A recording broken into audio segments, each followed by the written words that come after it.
Grandma, can I have the chocolate chips? This secret recipe moment made possible by Emory Heart and Vascular Center. When Grandma needed heart care, she came to Emory. The difference? Emory Healthcare performs more heart procedures annually than anyone else in Georgia, which means better outcomes for our patients. And we offer advanced and personalized treatments developed by our top specialists that others don't. Like Grandma knows, where you start your heart care matters. Smart Cookie. EmoryHealthcare.org/smartcookie. This podcast is brought to you by Patreon.com/Talking Simpsons. Head there to check out exclusive podcasts like Talking Futurama, Talk King of the Hill, the What a Cartoon Movie podcast, and tons more. Cartoons from present in the past. Every week will be an animated bash. What a cartoon! What a cartoon! Maybe a short but mostly shows. We'll talk, we'll analyze, exploring as we go. What a cartoon! What a cartoon! What a cartoon! What a cartoon! Hello, everybody, and welcome to What a Cartoon, the podcast that flagrantly overuses the word crud. I'm one of your hosts, the Rivet Head, Bob Mackey, and this is an audio exploration of every cartoon ever. Who is here with me today, as always? Henry Gilbert. And Bob, don't pin those comic book pages. And who is the special patron guest who's sponsoring this episode? David Litterbin watcher, Andrew Bouvier. And this month's episode is all about the SWAT Kats, the Radical Squadron episode, A Bright and Shiny Future. Step on it, Chance. I want to get back to the garage in time to catch the David Litterbin show. You got it! And yes, Andrew Bouvier is back once again as part of the PSYOP to turn me into a furry. Welcome back to the show, Andrew. Great to be back, guys. Yeah, we did American Dad last time, but now we're back into some classic 90s cartoons of all our youths. So we're in a comfort zone here for sure. But yeah, well, Andrew, why did you pick SWAT Kats, the Radical Squadron? Got to make sure to have that subtitle in there. And also, Cats is all in caps. We have to remember that when we post the episode. It is, yeah. Anytime cat is mentioned or written down in the show, it is always with a K, and it confused me as a kid. Confuses me slightly now. Yeah, I think I picked this because, I went with American Dad last time to choose a modern show.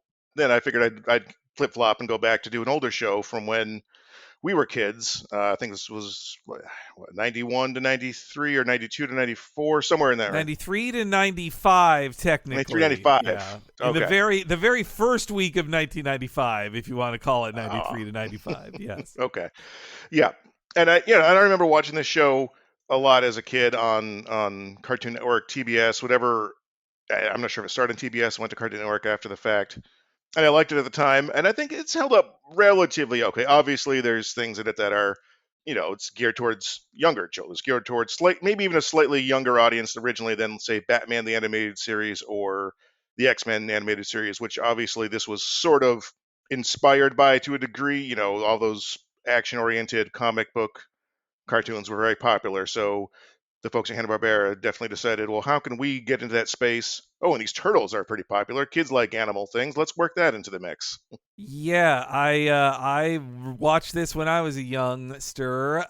When it first ran, I was 11 when it debuted. Right at the end of the demographic of 5 to 11, which was their stated demo back at the time, and yeah, I loved it because of all the comic booky bullshit in it. It's made for comic book nerds. It was very of its time. I'm not even a guy who I'm not a furry either, but I mean, but secondly, I'm also not like a Top Gun guy or a guy who's like, ooh, planes are so cool. Planes are just fine. I like planes just fine, but it was the superhero stuff and the anime action that I didn't know was anime that really pulled me in as a youth.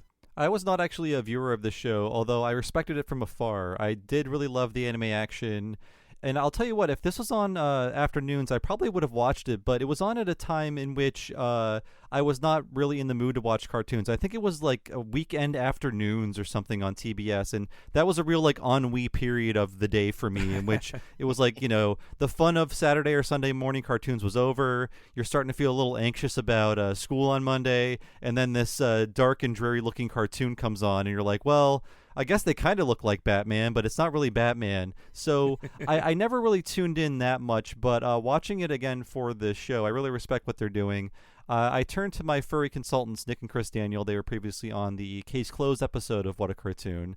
And they explained the show to me as basically a stupider Batman with two Batmen who basically just hang out in the jet all the time. And I think that's a great description of this show. And also, I like that they have roughly 40 different kinds of missiles. Yes, yeah, they have their own collection of missiles. Yeah, it's so. And I'm not a furry either, by the way, but I love things with animal people. I think animals are more fun to look at, and I like the designs of all of these characters. I think they're very cool designs, especially when they're given to Japanese animators to have fun with.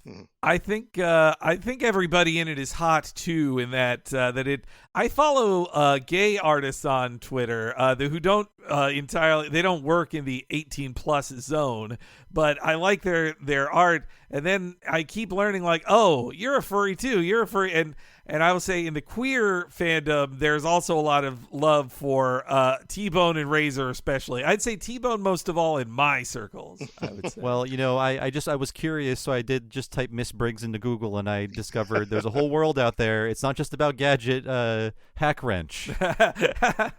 No, this is actually, it feels like people who were activated by Gadget on Rescue Rangers, they graduated into Ms. Briggs, and I think her name is Felina? Calico. Yeah. Oh, yeah, there's Callie Briggs, Felina. And Selena's the woman who's the police officer, the enforcer. Yeah, the commissioner's daughter. But I feel like as many of us grew up into darker cartoons, the furries grew up into darker things to get horny over. And this is what filled that hole for them. Whoa. In their hearts. Yeah.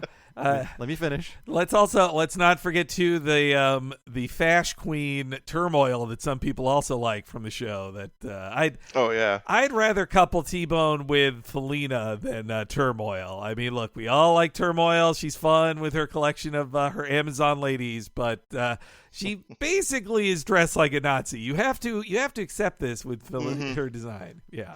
Yeah. I'd almost completely forgotten about her until I did a little bit of research for the show and saw the pictures of her, and I'm like, oh, that's right. And looking at it as an adult now, I'm like, man, yeah, those designs, that is anime as fuck. Like so many animes of that era, and even to now, they just have that design of those military uniforms with the very long coats and the straight edges and the hats, especially. We were far enough away from World War II, but still far enough away from the return of Nazis to use Nazi imagery in kids' cartoons. Mm-hmm.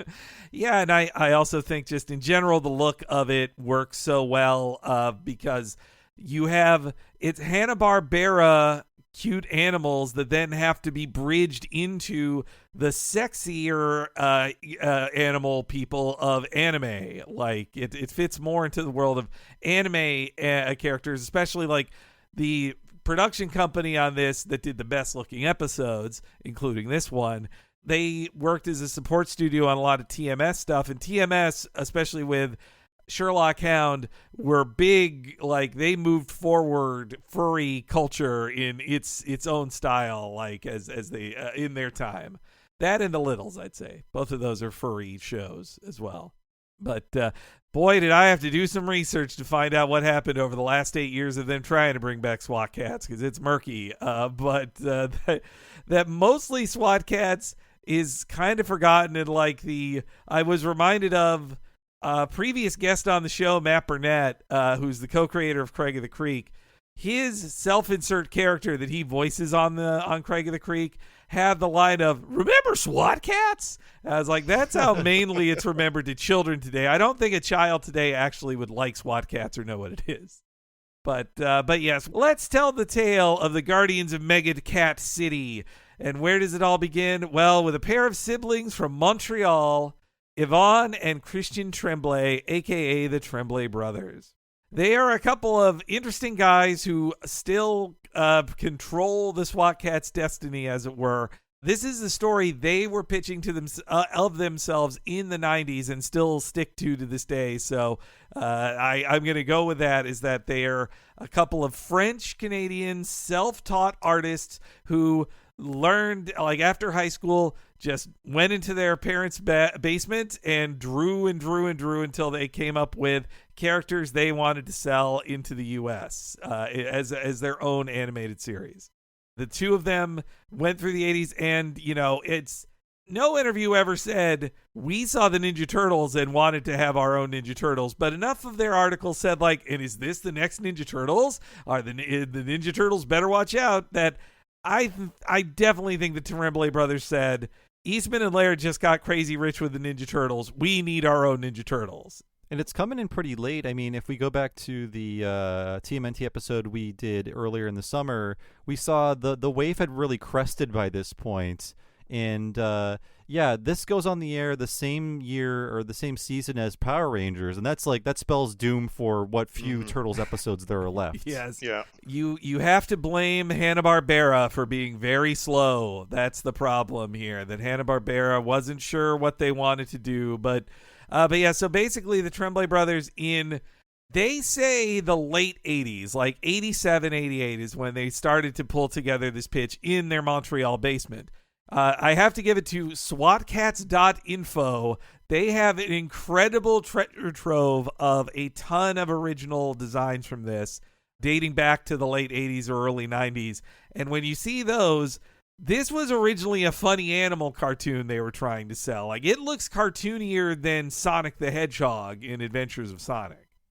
Like, they are cute animals. They are not that violent. Like, it is more on the cartoony side that they have, and they're also like weird color. And they even said that they came up for it as they were designing a larger, silly looking cat for a bunch of bed sheets, basically like a run of sleepwear. And they're like, hey, this guy could be a pilot. So I'm guessing then Batman happened. Am I predicting things correctly? Pretty much, yes. Yeah, the business shifted as they were pitching it, but yeah, the early designs you got a bigger cat, and then you've got his goofy, skinny sidekick who looks more like a Roger Rabbit type. Like they are comedic figures who also were supposed to be called Chuck and Yeager, not Chance and Jake, but test pilot Chuck Yeager and his estate did not want that, so they didn't call them Chuck and Yeager. But yeah, so they pulled together this pitch idea. First, it's cartoony characters. They go to Hollywood with their pitch. They don't even do a comic book first, which seems kind of like, guys, self-publish a comic book first, then take it to Hollywood. But technically, they are the owners of SWAT Kats, which is also probably why there haven't been SWAT Kat reboots as fast as they would have liked, because Warner does not own SWAT Kats. The Tremblay brothers own SWAT Kats. But so they're developing the pitch. They say that it takes them 4 years of pitching and changing it up before they finally get the full order from Hanna-Barbera. But Hanna-Barbera does show some interest.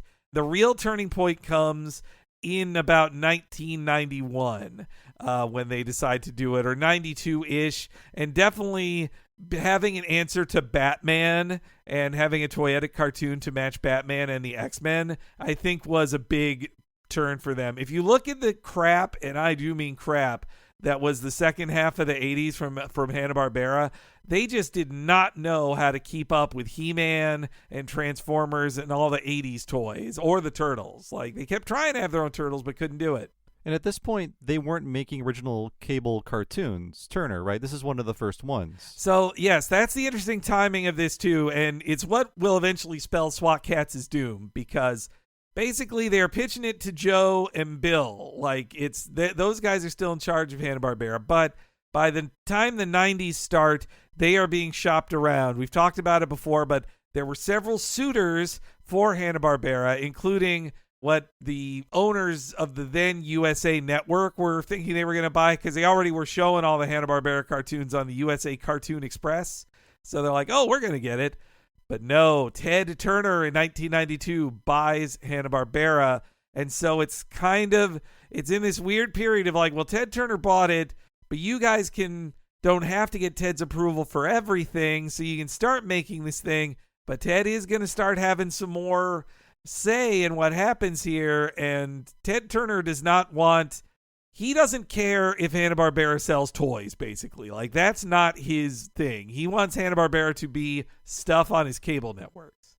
And he mainly bought them so they could make his pet projects, like Captain Planet is about to become, in its second half, a Turner or a Hanna-Barbera show instead of a Deke show. And then also he wants it for his own cable network full of cartoons, a cartoon network, as it were. It'll never work. But they've got the machinery still moving for the old business model. And so while Hanna-Barbera has approved the Tremblay brothers pitch for a show called SWAT Kats, and they're going to start designing stuff for it. And if you see SWAT Kats, it's made for toys.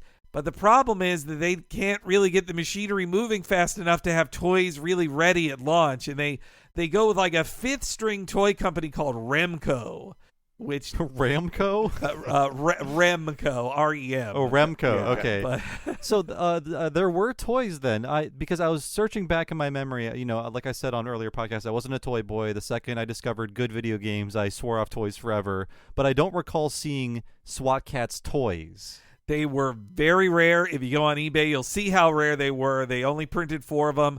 They didn't even make a Turbo Cat jet toy. They just made Razor and T-Bone, and then Dr. Viper and Dark Cat. Those were the 4 they got toys. Yeah, it's interesting because they didn't even make toys out of the Metallic Cats, who, I mean, obviously the villains of this episode, but I mean, they're robots. I feel like if you're going to make toys out of the villains, choose the robot villains. Kids love robots. And it's such a toyetic show. It's made everything is a named toy in this show. Like it's the TurboClad, the Cyclotron, all this shit. You don't even have the jet. That's the most toyetic thing of the whole show, and it's not there. I was making a little joke up front about the variety of missiles, but there really are a lot of missiles that both the jet fires and their little arm thingies fire. And whenever they fire a weapon, they say the name of it, and I feel like that's intentional. Yeah, those wrist things, those are made to sell 1 million of those to children. And somebody really dropped the ball on this, or did they intentionally drop the ball? That's we'll get on that later. But yeah, this is a conspiracy involving Jane Fonda, I believe, right? Yes, yeah. Which, by the way, Ted Turner, I read some old interviews with him in support for this research, and I forgot that he billed himself humorously as Jane Fonda's last husband was what because it wasn't her new. He was like, I'm not Jane Fonda's new husband, I'm her last husband. It's like, nope, not the case. He had some words to say about SWAT Kats, though, didn't he? Yes, a little bit. It's tangentially, but yeah, it's SWAT Kats is being eyed for the '93 season. But this I have to lay out where Hanna-Barbera was with their programming too as they get up to '93. So basically, there was a syndicated block of programming called The Funtastic World of Hanna-Barbera, which I did not see as a kid. I did not. I don't recall it being on any of my local stations. When I saw the list of shows that were on Funtastic World, it was all these shows I definitely watched on Cartoon Network later, but I did not see on the actual programming block. Yeah, I don't know about you, Andrew. I never saw this either. I did watch a lot of USA Cartoon Express, and talk about ennui. That's that train takes you to Depression Town when you're a little kid. It really does. And no, I don't recall this being syndicated locally in my area either, which isn't a surprise because I lived in such a small market growing up that it wouldn't have something like this. So the shows that were on Funtastic World of Hanna-Barbera included, it was some reruns, but it was also some original stuff like Fantastic Max, the new seasons of Jetsons, Paw Paws, Sky Commanders, which was their real attempt at a G.I. Joe and just sucked hard, and the Snorks, and that's the memorable crap. And then they also had HBTV, which was basically them cutting together old footage into music videos that they would kind of jam in between things, which as a kid, I do recall renting a video of just music videos that were these HBTV things. And I'm sure they're ripping off the Disney sing-along song tapes, right? Hanna-Barbera has never done anything that wasn't done by somebody else before. And I mean, SWAT Kats is that exact same situation too, that they are catching up on a trend, as they always do. But so yeah, by the early 90s, Funtastic is a mix of originals and Hanna-Barbera old shows that got canceled too fast. So it's like, oh, Yo Yogi got canceled in 91, so in 92, now it's on the Funtastic World. The reruns, not new episodes. And also they had another one of the crappy cartoons worth mentioning is a show called Young Robin Hood, only because when I saw it, I was like, I have no memory of this. But it was a co-production with the French animation company France Animation. Very poor title, but we mentioned Yo Yogi, and that is the hip reboot of Yogi Bear for the early 90s. And I really resent that show for making me associate that program with the area of Japan, Yoyogi. Oh, yeah. Because we're making plans to go to Japan, my wife and I. Whenever she mentions Yoyogi, I'm thinking of that design of Yogi Bear and my sick, diseased brain. Yeah, it's funny. And Nina knows the Yoyogi area well. She sent me to a really cool ramen place in Yoyogi. But yes, when I went to Yoyogi Park, I was thinking of the hip 1991 Yogi Bear teens. But also that France Animation Company, they were originally going to be co-producers of the SWAT Kats cartoon. Christian Tremblay tells a funny story about he's French Canadian and he dreamed of going to Paris, and the first time he finally gets to go to Paris, he has to just sit in a hotel room all night drawing revisions for the pitch to the France Animation and can't even experience Paris. But apparently they back out of co-producing it, which is great because no one would remember SWAT Kats if it was animated by the France Animation Company. Yeah, I mean, there is a goddamn Itano circus in this episode on American television. We'll talk about what that is later in the show, but that's a very impressive animation feat. So yeah, they're planning their 93 season of Funtastic World, and they decide, as usual, they're going to chase after two of the year's previous trends. Now, 1991 into 92, what's the biggest funny animal cartoon? It's Ren and Stimpy. And what's the biggest action cartoon? It's Batman. So what are the two cartoons for the 93 fall lineup? Two Stupid Dogs and SWAT Kats, which are both good cartoons. Yeah. I was talking, again, furry consultants, Nick and Chris Daniel. I'm sure they want me to call them that on this podcast. They made the joke that they created a cartoon with two cats and two dogs, therefore covering the entire spectrum of possible cartoons. But it's really interesting because you could tell too that Fred Seibert, he was an executive over both shows, and he'd be the guy to start the world premiere Toon, then What a Cartoon program at Cartoon Network that really changed things up for Hanna-Barbera and really freshened things up. And you can start to see that in these shows like Two Stupid Dogs, which we haven't done a podcast on yet. It is night and day with Yo Yogi. Like, it is not the same. Even though you couldn't say it's as bold as Ren and Stimpy, it has so much more character to it than Yo Yogi or previous shows from just the year before. And all the DNA for future Cartoon Network shows like Dexter and Powerpuff Girls and so on. And Johnny Bravo, all that stuff. Yeah. But this is the weird spot that Hanna-Barbera is in because they have the Funtastic World for 93. Ted Turner hasn't killed it yet, but he will kill it. There's not a 94 season of Funtastic World. And so they're like, all right, well, I guess we'll do this and it'll be our big thing. And so that's the thing. When SWAT Kats ends up being the highest rated show, at least on Sunday in syndication, and they can advertise that, that is meaningless to Ted Turner because he doesn't want people to watch SWAT Kats on some syndicated package on a channel he doesn't own. He wants people to watch his channels. So it's successful in a way that doesn't matter to billionaire Ted. While you're mentioning Ted Turner, I'm just imagining him as Duke Phillips. I think Duke Phillips maybe is less crazy than him. But yeah, Fred, I do think there's some credit to this show getting to do the cool stuff it does because of Fred Seibert, because he is an executive at Cartoon Network, and the Tremblay brothers were very clear on like, oh yeah, Fred was a great exec on this show. Like we loved working with that guy. But so the Tremblay brothers pitch the show, they sell it, they're credited as creators, and they do work on the pitch doc. Now here's where things get a little murky. The main people who talk about the history of and the making of SWAT Kats lately to SWAT Kats fandom are the Tremblay brothers because they're trying to sell a new version of the series, which we'll get into that later. But I'm just saying that because I think it makes a lot of the stories of the making of the show be like, and then the Tremblay brothers did this and the Tremblay brothers did that. But I gotta say, I really think it's more the people who took over the character designs from the Tremblay brothers that made it look good, and I also think that it's the writers who took over from the Tremblay brothers pitch that made it an interesting world with memorable characters. Like, no offense to them, I think they're creative guys, and they came up with it, but... And then, of course, the overseas animation to really make it sing. Exactly. And so on the U.S. side, the big credit goes to guys that I talked a ton about already in our Scooby-Doo on Zombie Island movie podcast, but that is Glenn Leopold, Davis Doy, and Lance Falk. Quickly, in case, if you didn't listen to Zombie Island 1, which you should, we worked really hard on that one, but if you haven't...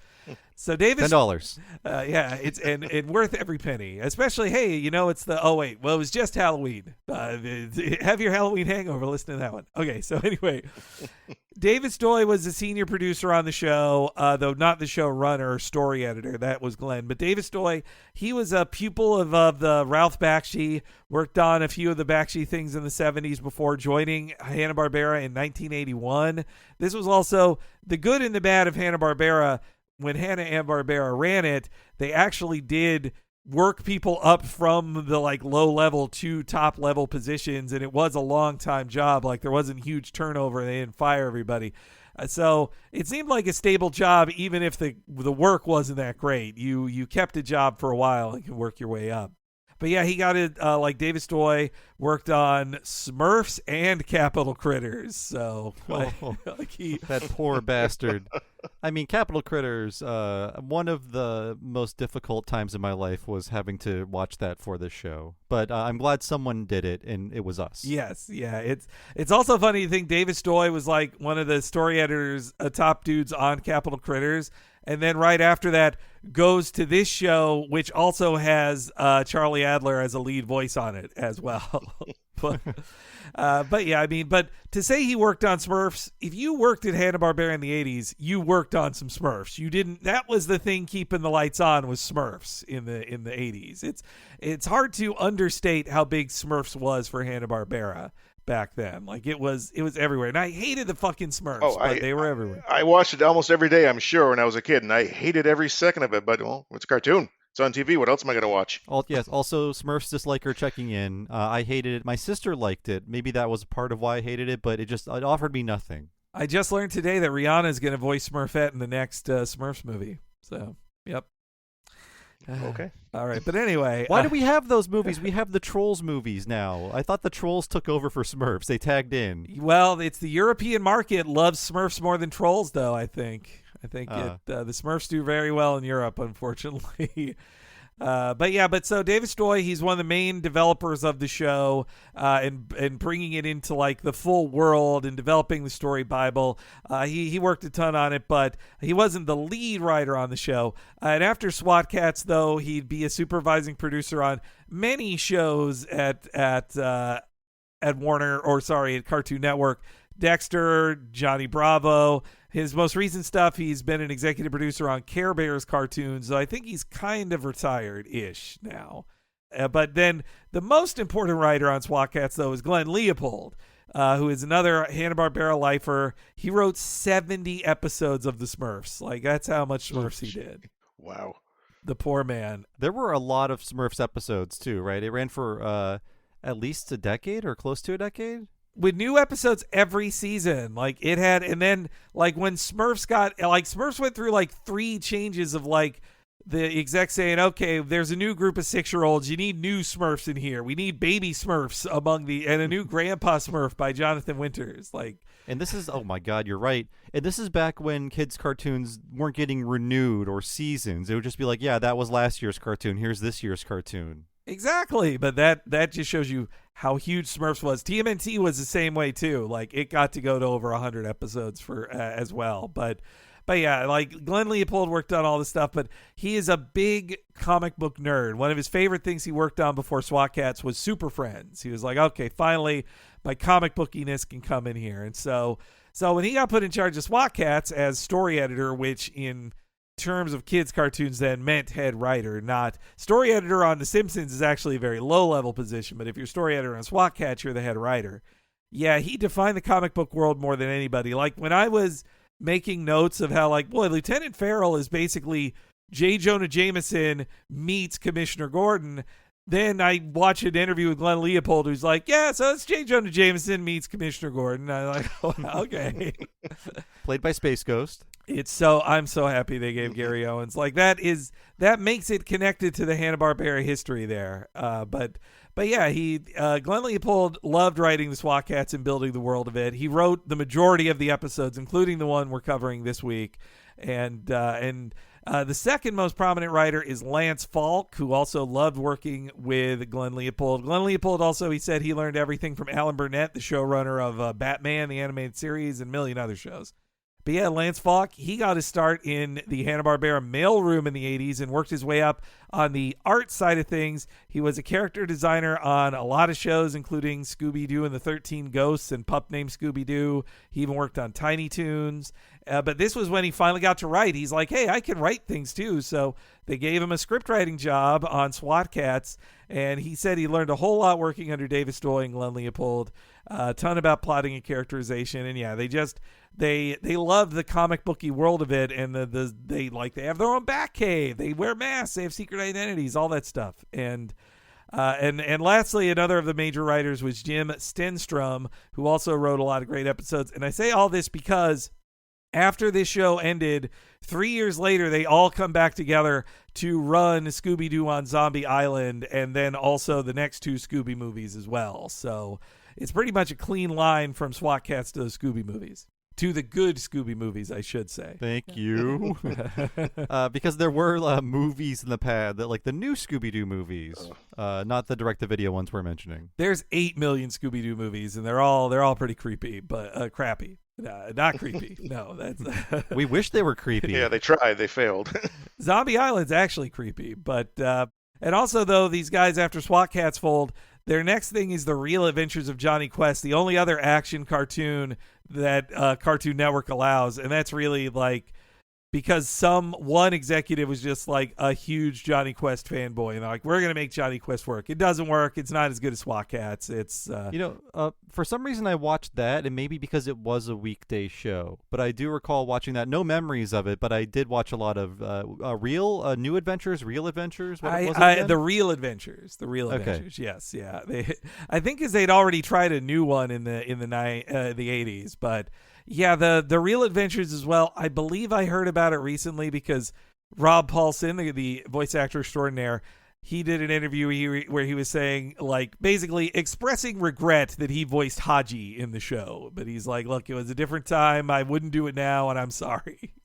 He sure did. Yeah, but yeah, so these are comic book nerds who loved writing the SWAT Kats. They built up an entire like rogues gallery. The Tremblay brothers did come with some of their own pitches, and so the rogues gallery and character designs, they had some pitches for villains that weren't used on the show. Like they had basically a Ghost Rider ripoff, the flaming skull on a motorcycle, and the Tremblay brothers they weren't allowed to be used, and so in later pitches they're like, but maybe in the new show we'll get to bring these guys in. Well, I enjoyed this episode, but this Pastmaster guy is totally OP.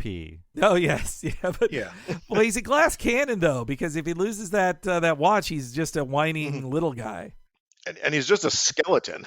Yeah. That's true. He needs it embedded in his flesh or something. It's like that little chain is not doing it for me. Yeah, those chains break all the time. You're just asking for trouble. He needs a stronger chain. And also director on all the episodes on the U.S. side was Robert Alvarez, who we've profiled him many times before because he's pretty much a cornerstone to all Warner and Turner animation since like the 80s. Oh, yeah, Henry. Wasn't he a big guy on My Life as a Teenage Robot? And many other shows, but yes, he was a huge part of that.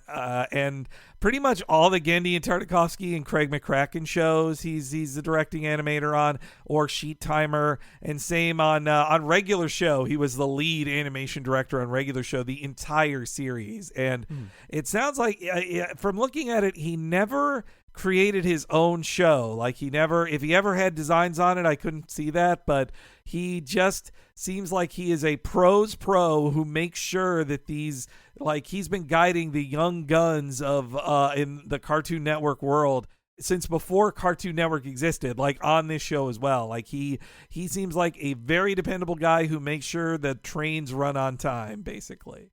And he's been working on stuff since as a teen, he animated a little bit, helped a tiny bit on Yellow Submarine in the late 60s. That's how long he's been working. Wow. Yeah. I think he still is working on Cartoon Network stuff, though. Also, I wouldn't be surprised if a guy as senior as him was let go in the recent Cartoon Network, don't call it a closure of the Cartoon Network studios. Which, by the way, I mean, it's like Cartoon Network does still exist, and it's going through a weird period where it's sort of becoming the Discovery Kids channel. It seems weird stuff's happening at Cartoon Network, but when people said, oh, Cartoon Network Studios isn't dead, well, then why did they close the studio and everybody who worked at Cartoon Network Studios did a big photograph outside that basically says this is over? Yeah, they basically they really did salt the earth in a way. So it's kind of scary for the future of that brand, and very sad too. Because actually, I'm seeing this on Instagram and Facebook, where they're advertising a new programming block for people who are now 30, and they're like, hey, remember when you used to rush home from school to watch, like, Dexter and Ed, Ed and Eddie? Well, now you can come home from work and watch it in this new programming block, and it's all themed around the black and white squares and everything. So there's still a desire for that brand. That's interesting. Yeah, I think the Cartoon Network move definitely is from, so here's the secret about what Warner Brothers is doing. After Discovery bought them, they need to cut like basically $1 billion of overhead to be officially not losing money, which is obviously bullshit in general. But if you're like an asshole like David Zaslav, you see that you have Warner Animation and Cartoon Network Studios, and you say to yourself, why do I need two of those things? Even though there's a reason those two things are separate entities and animate their own stuff. But if you're David Zaslav, you say, I only need one of those. And the one that stays can also be smaller, which is what's going on, sadly. If you're David Zaslav, the first thing you say is, I hate art. Yes. And then you make all decisions based on that initial premise. But Robert Alvarez, though, the director on all of these, and I couldn't find an interview where he mentioned SWAT Kats directly. Maybe it's out there, but this is just his usual quality work across the board on this. And the voice cast, too, is all of the Los Angeles regulars you expect to hear in a Hanna-Barbera show. I do think they're directed at a higher level than... I think at the very least the actors on it are like, okay, we know this isn't a funny animal cartoon. We'll be slightly more serious. But this isn't like they're directed by like Andrea Romano, I would say. It's not like that level of good.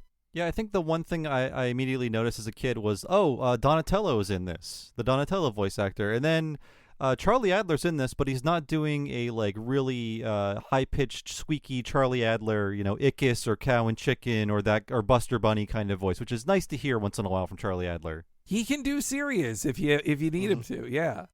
And but yes, that's T-Bone and Razor, aka Jake and Chance. Just a couple of bros hanging out together all the time, just exercising together. They're just, these two guys love hanging out and eating together and watching stuff together, but they're just pals. The show makes sure to show that they have heterosexual interest in women, in girl cats. Yeah, again, furry consultants for this program, they let me know that they added another woman in season 2 for another one of the characters to lust after, because originally it was just Callie. Yes, yeah, Felina is new to this season. That's why this episode, they're really going like, Felina, my niece, I wouldn't let her do it if she wasn't so darn good. But yeah, they had Charlie Adler and Barry Gordon, the original Donatello. We got Gary Owens, the voice of a million things, including Laugh-In, which is also funny because another Laugh-In guy is in this episode is a one-off guy, as Pops is the voice actor for Pops. Let me just say, he's very interesting. Yeah, but what's the guy's name? Like, Artie Johnson. It's Artie Johnson. Artie Johnson. Okay, thank you. Because I only know this from other people referencing it. Yeah, no, he's not funny to us. It's just like when you hear somebody say like, "Here comes the judge." It's like, who's that? Who says that? Somebody said that, right? But Gary Owens had been doing voices for 30 years of Hanna-Barbera cartoons at this point. He is a god of voice acting, and he's great as Commander Farrell, who's like the jerk who hates the SWAT Kats, but also he has some morals. Like he also will, like there's a good episode where he could learn the SWAT Kat secret identities by making a deal with the Metallicats, but instead he basically murders them on camera and goes like, I don't make deals with scum, and just like shoots them with a laser. But yeah, so Gary Owens, he's Commander Farrell. We got Tressa McNeil, who's everybody and does everything. Yes. You need yourself a no-nonsense businesswoman you call Tress. She's great as Callie Briggs is the good version of Lindsay Nail. But yeah, see, I love Callie Briggs is big. She's got big 80s hair, big power shoulders. She is a girl boss for sure. Also, there's Ann Gora, the Lois Lane of the universe. She's voiced by Candy Milo, who would later be the second Dexter, and is in a million things. You got Jim Cummings, of course, as Mayor Manx doing his best W.C. Fields impersonation. What a blast from the past. It's been quite some time since I've heard a W.C. Fields impression. For sure. Maybe this was the last time I heard one. And also we got Frank Welker as Dr. Viper, as doing his hissing best. And yes, Felina Farrell is voiced by Lori Allen, who when you're watching it, if you're reminded of Family Guy, that's because, yes, she was Diane, the other reporter on Family Guy, who's been dead on the show for about 15 years, I think, or at least a decade. And she also plays the boss in Metal Gear Solid 3. Right, that's right. She's the boss. She should be more famous for that than Diane on Family Guy. You're right. When I was playing that game originally, it was so distracting because I just kept thinking, the woman from Family Guy is betraying me. Well, as we remember how Diane ends up on Family Guy, she's somebody who shoots you in the back for sure. She's a bad lady. I was going to say, wasn't that kind of how she died? It was like a weird event episode. They were in a murder house or something. It was one of the last Family Guy things I remember watching. It was a major two-parter where she killed a couple characters, and then she's about to kill Lois. Then she gets shot in the back, and Lois is like, "Who did this? Whoever, thank you." And it's revealed it was, of course, Stewie, because only he gets to kill Lois instead of Diane. But yes, and there's many other great actors on the show, including some great voice actors like Roddy McDowell as Mad Cat, Mark Hamill, Jennifer Hale, Robert Patrick, and Michael Dorn. So a really good voice cast on the show. And a rock-in soundtrack and an original theme by Randall Chrisman. But this isn't why we remember the show, for me at least. It's because of the overseas animators. So yes, that would be... Well, so in the first season, if you watch any of the first season episodes, only 4 of them are animated by the people who did all of season 2. The other 9 episodes are done by Seoul's Han-Ho Hung Up. Forgive me if I mispronounce it, but they're still an operating studio. They just animated on Duncanville and the Castlevania Netflix series. So, but Han-Ho is they do good work. I don't blame them for having crappier looking episodes in the show because Hanna-Barbera pays them shit and expects crap. And so they're like, well, yeah, you gave us a funny animal cartoon. We'll do that. But meanwhile, for the other 4 episodes, they hook up with this company, Mook Animation. We talked all about them in the Zombie Island, but basically they got started in '86 in Tokyo as a subcontractor on shows for TMS and Shaft. And they really would grow and grow for getting overseas stuff. In America or in Japan, they had very few original productions other than the cyberpunk film Armitage 3, which I remember being advertised heavily, but I never watched. That might have been one of those Sci-Fi Channel Saturday morning things, possibly. Well, and definitely it had the feel of them seeing that in America, Akira and Ghost in the Shell are huge. So it's like, we can do that. We can do a cyberpunk thing with a hot girl in it. But mainly they worked on, in a tertiary capacity on things like Detective Conan and Yu-Gi-Oh! And most things that the company AIC animated on. But also they were lead animation studio on a lot of American stuff like Alf Tales, Beverly Hills Teens, Video Power as well. And David Stoy saw how good they did, and they're like, you know what? Like, if you watch Alf, the Alf cartoon, it looks better than an Alf cartoon has any right to ever look. It's unfair. And so David Stoy, he saw how good they were doing on that stuff, and so they're like, well, if you're open for stuff, let's see if you can do SWAT Kats. They do the original season 1 opening to SWAT Kats, which is different than the season 2 one, which does look better.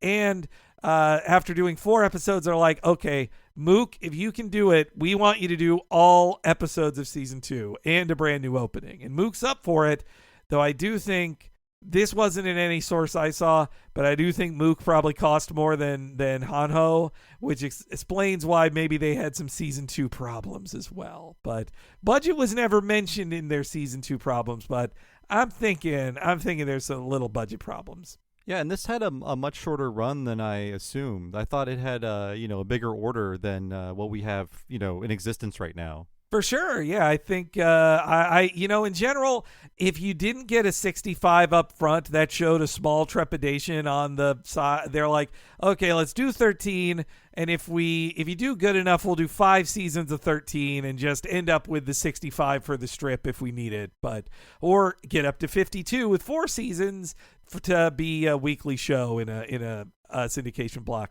But if you see how the episode count is not a multiple of 13, well, that shows you that something happened in season 2. But yeah, Mook did a great job. They loved Mook's work. They're like, oh, make him sleeker and cooler in season 2. They basically do a soft redesign between season 1 and 2. And Mook, they love him so much that they work on the Johnny Quest show. And then when Mook is getting a little priced out to do television for them, they're like, well, we've got a movie budget direct-to-video movie budget for Scooby-Doo. And seriously, Zombie Nightmare, I said it in that one, but all the Mook ones look so good. Like, they really give it their all on those Scooby tunes. And after this, Mook would work on Mummies Alive and Spawn, but pretty much after Stripperella, they kind of run out of steam, Mook does. They just quit. They're like, well, we've lowered ourselves this much. We have to stop animating. And, Stripperella looked good by Spike TV levels, but you would not believe it was the same people as SWAT Kats. Yeah. I'm sure it was fine, but it was also adjacent to Gary the Rat. So, maybe that could be... I think we need to explore one of these shows on What a Cartoon, by the way. Boy, just, yeah. Bizarre, not Ren and Snippy Adult Party cartoon, of course, but either Gary the Rat or Stripperella. Kelsey Grammer cartoon, Gary the Rat. That's true. Oh, that's right. Though Stripperella, I could talk about the dark days of Stan Lee's last 15 years of life, so it's tough. It's a toss-up. 2 depressing men at the center of them. But and unfortunately, unlike on the Scooby movies where they have to credit everybody because it's a film, on this, Mook only gets one named credit, and that's the head of the animation, Kunio Shimamura, who mainly just his only other credits are on IMDb are for other American productions. So I'm not sure what other Japanese works he worked on, but yeah, he was the head of animation on it. So yeah, that's why it looks so good, including this episode. But all right, so what happened? What killed SWAT Kats? Well, there is one version of the story which is mostly believable. I'm not going to say I don't fully believe it, but there's more to it than that. But so basically, they get their 13 episodes. The syndication program they're going to be on, it does very well, but they're also getting shown on TBS because the syndicated program is not going to keep going. So they're like, all right, it'll debut in syndication, but it's also going to be on TBS to get us some views on TBS, which is how I watched it. I was a regular TBS viewer. I would bet it was advertised during pro wrestling in 1993 as well on TBS. Oh, for sure. But so they're starting up production on season 2. Everything's going to go great. It's going to debut in the fall of 1994. They're going to get their 13 episodes. So then here's how it was reported in the fall of 1995, like right when the show is debuting. Quote, and this was in a trade magazine that debuted in this was basically published in September. But here's the quote. Suddenly, Turner Entertainment ordered its subsidiary, Hanna-Barbera, to cancel production altogether and lay off the creative personnel throughout the studio. The purge affected 23 in-house artists and 75 freelancers. So just out of nowhere, in the middle of production on the 11th episode of the season, they are just like, nope, you're out of here. Kill it. This is done, and hard done. There's only so much out there of these episodes, but there are 3 finished scripts that also had apparently finished storyboards and maybe even full recorded dialogue that were just about to be shipped to Mook that then just get killed. And they're like, nope, they just don't exist. We're never making them. Yeah, I noticed this had a real critic ending in which there's a clip show as the final episode that airs seemingly much later than the rest of the series. So yeah, what basically happens is there's 2 episodes that are double episodes in that it's one 15-minute segment and then a 7-minute segment. I think so that they could be clipped out and be called separate episodes if you need 13 episodes in a package for the Funtastic World. And then the 11th episode of the season is Cat's Eye News, a special report, which is just a very crappy clip show. It actually seems to be using a lot of the same technology that we saw in Mortal Kombat: The Journey Begins. Oh no. Yeah. So what, Mario Paint is what you're saying? It's very hastily edited together clip show that pretends to be an in-universe news report on the SWAT Kats that just is like, here's their craziest adventures. And with some original dialogue from the voice actors. But yeah, it's bad. It's sad to see that that's how it ended. And that was just dumped. Basically, the first 10 episodes were shown in a row from September to November. And then they dumped that last one in January of 95. Of just like, that's it. We're done. But yeah, I mean, they finished them. Their episode's called Turmoil and Succubus. And the Succubus one, which is basically a succubus, uses zombie voodoo to confuse and control Commander Farrell. They kind of take that idea and start that as their Scooby-Doo Zombie Island plot. So that's the main tale of Succubus. I mean, it was so abruptly canceled that the Super NES video game from Hudson Soft based on it was released months after that final episode. You know, that might have been a rental for me, but I also have no memories. That was a Japanese game then, right? It was Hudson a Japanese made it? game, yes, Okay, yeah. And wow. Traveler's Tales made a Genesis one that just never came out. Yeah. Wow. So, We probably were better off without that one, though. I think so. Traveler's Tales is good at their jobs now, though. They're good guys, but They really improved their game, but in the 90s, it was, you could either get Sonic CD or, Sonic R. They did Sonic R. Right. Or some weird license game. But okay, so then why was it so abruptly canceled? Well, one of the prevailing theories back then in that same article about why it got canceled was because it wasn't selling enough merch, and they presented it as like, well, it's kind of a chicken and egg thing because they barely sold merch because they never got okayed to sell more merch, so then they didn't sell enough merch. And like they made deals for some toys in the Happy Meal equivalent at Carl's Jr. to show you like how low the SWAT Kats were. But yeah, it sounded like it didn't sell enough merch because they didn't make enough merch because they didn't think they'd sell enough merch, and back and forth and back and forth. But another reason that's been given is that it was a victim of the anti-violence in kids media stuff that was going on in the early 90s, which we all lived through. We talked about it a ton in Mortal Kombat episodes and the Turtles one. And it was a real thing then. This isn't made up. Yeah, and the darkness of this did surprise me just because I'm used to softer cartoons of today. But there's hostage situations, there's murder, there's slavery. It does get very dark, and the skies are very dark. No one has pupils. It's not a feel good show, even though the heroes do win. Mm-hmm.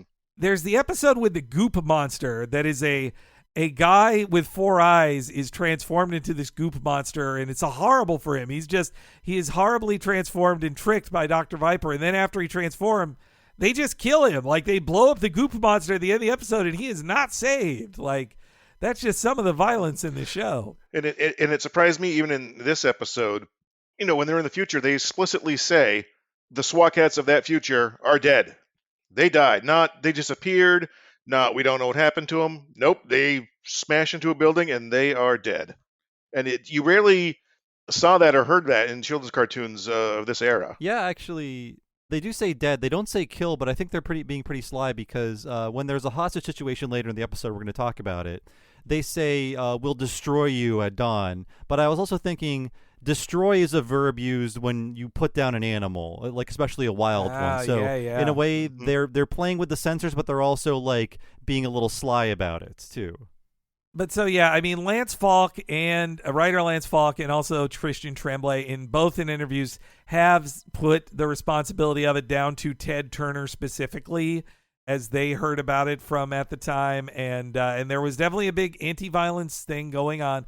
It started with the Turtles in the late 80s, which definitely, like, we were the children who thought, like, yeah, I want to have a sword like the Ninja Turtles and hit each other. Like, that'd be fun. And then Mortal Kombat is highly violent, too.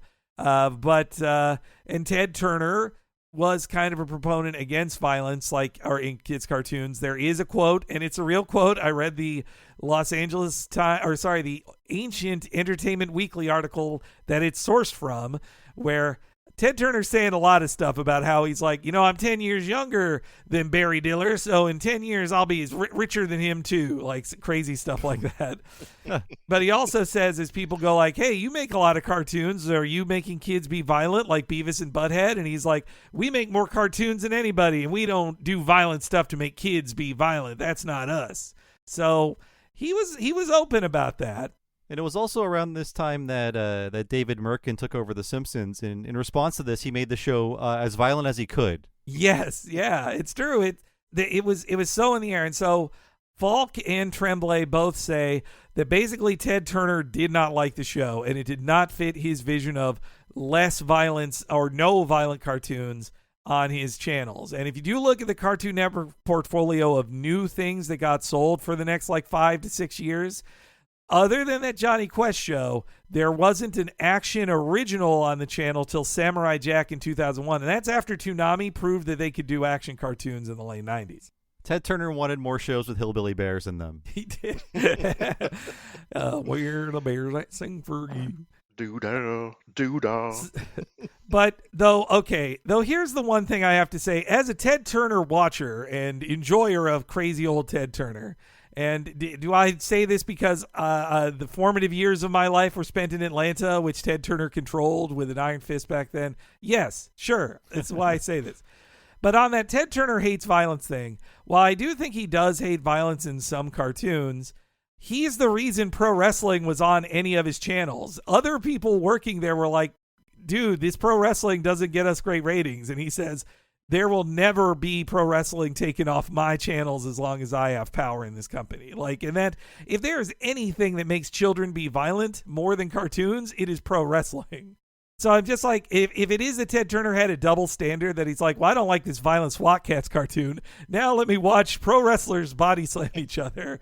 I could see that being the case. Well, those are trained professionals. Kids will see that and say, well, I'm not ready, but I'll do what this cat is doing on TV. Yeah, kids love building their own jets and flying them around town. Mm-hmm. Also, in 1995, as we talked about at our PAX panel, Mortal Kombat was New Line was the Mortal Kombat place. He was big in the Mortal Kombat business. Though, oppositely, they didn't do the Mortal Kombat cartoon on his networks. It went to USA. So that does make me think that somebody in the Turner franchise said, well, we don't want a Mortal Kombat cartoon on Cartoon Network, even though we could have it. So, yes, there was definitely a undoing of violent cartoons on the channel, and so SWAT Kats ends up being a victim of that when it was doing pretty well and could have gone on to at least get the full 52 episodes. But so it gets it gets canceled. The remaining episodes rerun for a million years. A lot on Cartoon Network as well. It does good on Cartoon Network, but not good enough. I do feel bad. That's I love this season so much that I wish those last episodes could have just gone to Mook. Just let him do the next two. You're this close. I was going to ask this, Henry. I'm not sure if you have the answer, but was this ever on Toonami? It feels like it would be at home. I mean, there's not enough episodes. There's 26 or something like that, or 23, 25? yeah. Oh, 23. There's not enough to fill out more than, a month's worth of content, really. But was this ever a Toonami show? So actually, that's funny you mentioned it. I think I'm going to drop in the commercial in here for the listeners, but it was basically used as warm-up for Toonami. There's a classic commercial of, to get you ready for Toonami, we're going to be showing 6 hours of the Super Friends, then 6 hours of SWAT Kats, the Radical Squadron, to be ready for Toonami next week. So, yes, yeah, in a way it was on Toonami and set up for Toonami. Okay. I would bet its success in the ratings on Cartoon Network were part of how they sold Toonami, though, listeners think of Toonami as the anime show. It didn't really become that until a couple years into it when they were able to get Dragon Ball for cheap and Sailor Moon for cheap, which really did change American animation for better and worse, I'd say. Mm-hmm. But okay, so then what happens with SWAT Kats after that is interesting because it has some very online fans who did keep it alive with a whole lot of fan fiction and fan art.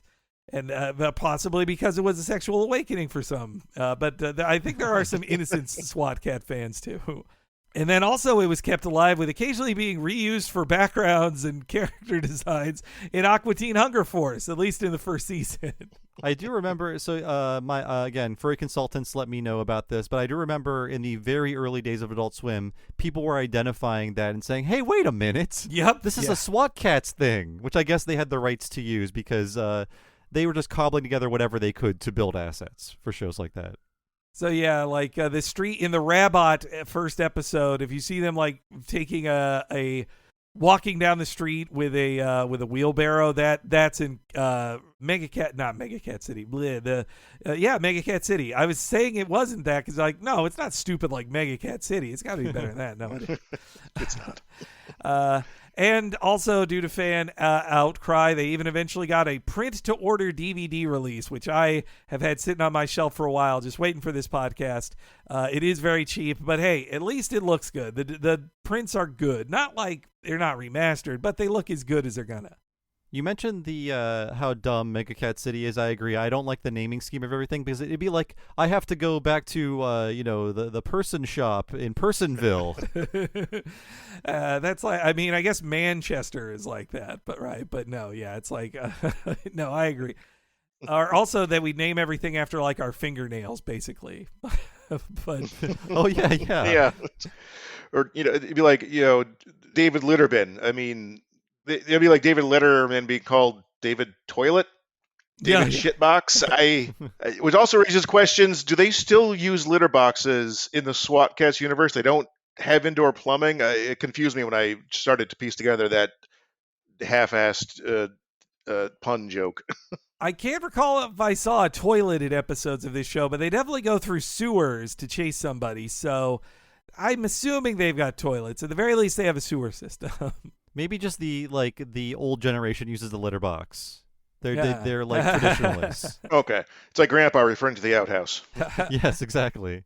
But yeah, the Tremblay brothers though do become very successful freelance artists. In the 90s, they sell another show to Fox Family / Teletoon called Mega Babies, which looks like crap, but to me, in my eyes, but it was moderately successful.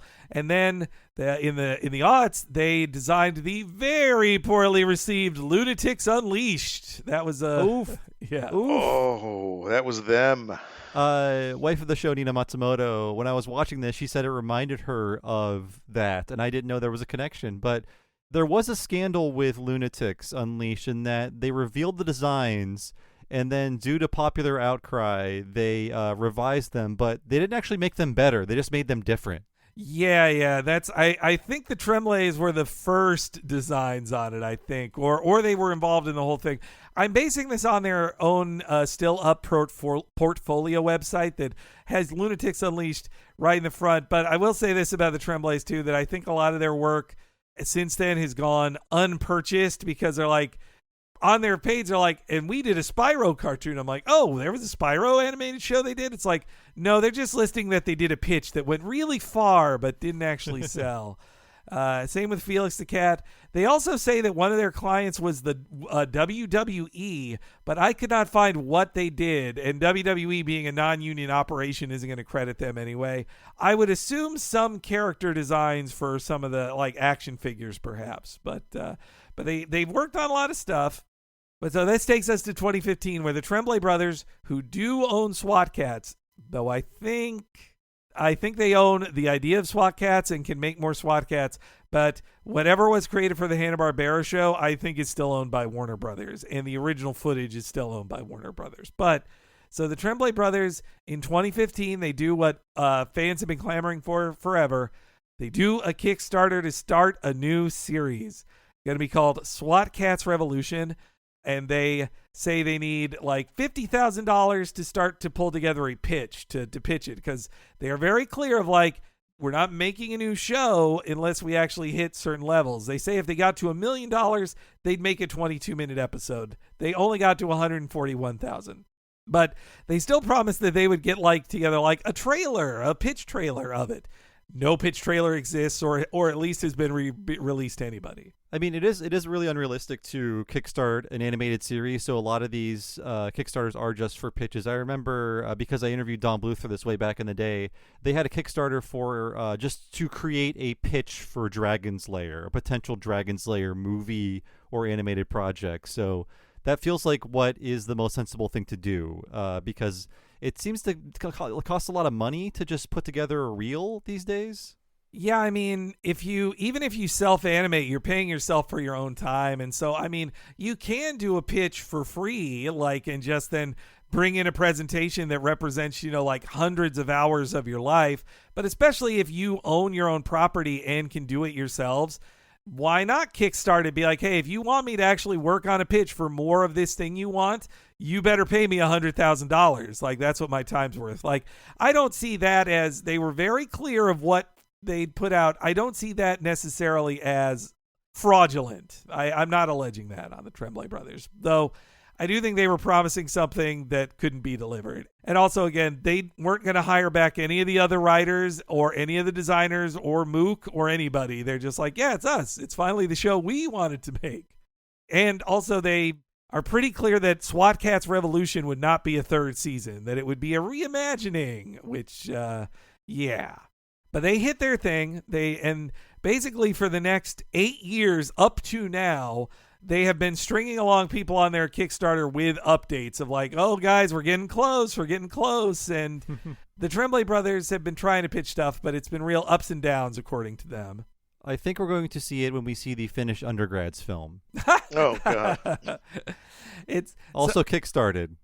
The Tremblay brothers, without naming names, they do say that they've had meetings where they're like, oh, an executive at this streamer will express interest, but then it goes up the chain and they turn it down or whatever. And if I had to guess what the problem is that, one, the Tremblay brothers have never actually run their own show, and this would be them running their own show. And two, and this is what's not in their favor, they own SWAT Kats, and they're not going to sell SWAT Kats. Say if Netflix wanted to do a SWAT Kat show, I don't think they're going to sell SWAT Kats to Netflix to do it. And channels aren't as into doing shows they don't own. Streamers want things they own.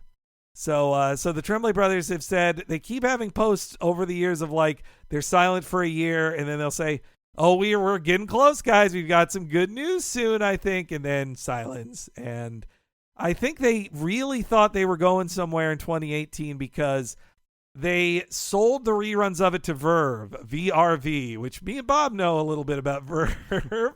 Whatever happened to Verve? Well, that's the sad thing. But so here's my guess, though. Verve gets the rights to rerun the old episodes. And not only that, but when they rerun them, the Hanna-Barbera logo isn't on the front or end of it, which I don't know if you noticed that, Bob, on the Prime Video version of it, which was also the Verve version, no Hanna-Barbera logo on it. That's true, yeah, now that you mention it. So my guess is that Verve said, we'll pay for the rights to the old episodes, and if those do good for us, we'll pay for a new episode, because Verve was getting into their own programming, including the High Guardian Spice Show, which was its own gigantic clusterfuck, and with horrible people reacting to it as a queer, feminine show, unfortunately. But Verve was trying to get into original programming. Verve, I believe, had this thing where they said they wanted to do these things, and then eventually when somebody actually had to write a check for $1 million, they say, nah, let's not do that. But hey, their office was frankly too big. Yep, yeah, that we heard some promises from Verve at one time too, but nothing came together from that either. I think they made a lot of promises to guys like the Tremblay brothers as well, perhaps. And of course, where Verve is at now is it does not exist, because when Sony Animation, wait, we have an offer code. We have an active offer code. People can't use it. They can't. I'm sorry. It's Damn true. it. Yeah, so what happened is Verve was part of Crunchyroll, and I think at a time Crunchyroll thought that they'd get rid of Crunchyroll and have Verve be their main thing, because Crunchyroll was too anime while Verve could be anything. It was more mainstream. But then when Sony bought Funimation and Crunchyroll, they said, no, actually Crunchyroll's the number one thing we want. We bought this for Crunchyroll. Kill everything that isn't Crunchyroll. So yeah, that's where Verve's at. So thanks to that, I think SWAT Kats did not get the Verve deal. 2018, which was the 25th anniversary of the show, passes with no news. Then in 2022, they do announce that they have made a deal with Toons Media Group, which I had not heard of Toons before. I don't know if you guys had. Toons with a Z. No. They are an Indian company for animation. Which with a whole lot of they've got big money, and they've worked a lot with other companies. They worked with Marvel on Wolverine and the X-Men. They did Speed Racer: The Next Generation for Lionsgate, a Fruit Ninja cartoon for Google. No, I'm not saying these cartoons are good, but they technically did exist. This is not like just a fake company. That is something you can say about the cartoons. They existed. And so in 2022, early 2022, they announced Toons Media is going to be doing a new SWAT Kats cartoon. And I also saw that Christian Tremblay said that they had signed on Studio 4C, which is a real animation studio in Japan. He had said they got Studio 4C. I could not find one other time Studio 4C has mentioned they're doing SWAT Kats, so I think that's not happening now. But basically, since early 2022, there has not been any mention of this Toons deal at all. I think it could be one of two things. Either Toons made the deal and then backed out of it, and it's been silently canceled, and they haven't been official about it, or they actually did make a deal with like somebody like Paramount Plus or Netflix, and it'll just be like dumped on it with no fanfare after 18 months of work on it. So that sounds who like knows? how most animated shows are treated. Yeah. So it could be one of those two things. Though one of the last times the guys talked about it was they had to say that Toons was talking a whole lot about how they're working on NFTs. And then the Tremblay brothers had to be like, we're not doing NFTs. It's not us. That's just our partners. They talk about NFTs. We're not it. But we just passed the 30th anniversary of the debut of SWAT Kats. So if they were going to do anything for the anniversary, that time has passed. That would have been in September of this year, in 2023. So I guess we're the ones doing the 30th anniversary thing right now, currently. So yes, that's where SWAT Kats are at now. Will SWAT Kats Revolution ever exist? Will it even look good if it does exist? Will they actually get an anime company to make it? That's questions for another time. But that's the recent history of SWAT Kats. Will they have a bright and shiny future? Who knows, but we do when we talk about that episode after the break.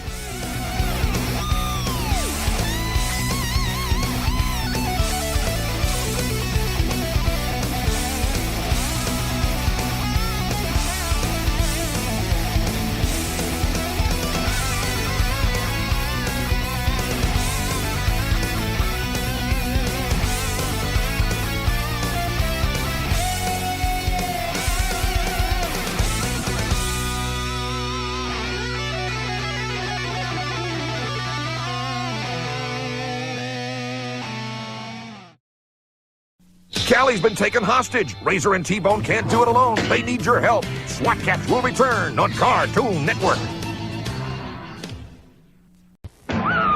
Let's hit it! Here they come, and everybody better watch out. SWAT Kats, I'm going after it! The Radical Squadron to the rescue. Great gadgets, juiced up jets, awesome action. We gotta move fast! Nobody knows who they are, but everybody knows what they do. SWAT Kats, they're gonna kick some tail. Sunday morning at 8 on Fox 5.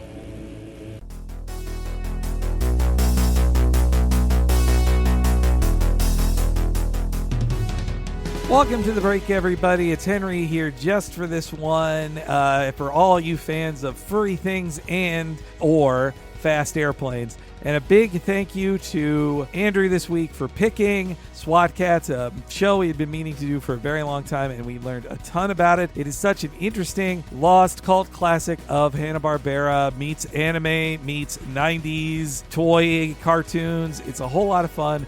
There's so much more they could do with it. I wish they would. But if you enjoy us talking about SWAT Kats and you want to be as cool as Andrew, then you need to go over to patreon.com/TalkingSimpsons, because that is how we are able able to do this as their full-time jobs because of subscribers there. $5 a month subscribers can hear so many exclusive podcasts there, us covering Futurama and King of the Hill once a month, just like we do an episode of SWAT Kats, crazy in depth. We're nearly at the end of the 4th season of Futurama and the 3rd season of King of the Hill. Plus, there's the back catalog of over 150 before we release those new ones, us covering every episode of The Critic, of Mission Hill, and many of our favorite episodes of Batman the Animated Series. All of that is at the $5 level. And then at the $10 level, there's an even cooler stuff. The premium amount gets you the What a Cartoon Movie podcast. Now, if you're a subscriber on the free feed, you've heard the previews for it, but you can only hear the full things that are often 4, 5, or even 6 hours long about an animated feature film. And boy, do we dive deep into them. Just listen to our one this month covering 1986's Project A-ko, a true anime classic that has so much interesting history both in Japan and or overseas anime fans. It is a really cool movie. The month before that, we covered Tim Burton's Corpse Bride. And at the end of this month, you know you're going to want to be a subscriber to What a Cartoon Movie at patreon.com/Talking Simpsons, because you'll get to hear us talk about The Muppet Christmas Carol. Is that technically animated? I don't care. We love the Muppets that much. You can hear 5 years worth of What a Cartoon Movie podcasts, everything from Akira to a Goofy movie, Spider-Man Into the Spider-Verse to Beavis and Butthead Do the Universe. Our sole summer of Pixar, we've covered all 4 Toy Stories and tons more, including our longest podcast ever, 6.5 hours, about Who Framed Roger Rabbit. See it all for yourself. One more time, check it out. Patreon.com/Talking Simpsons. And now,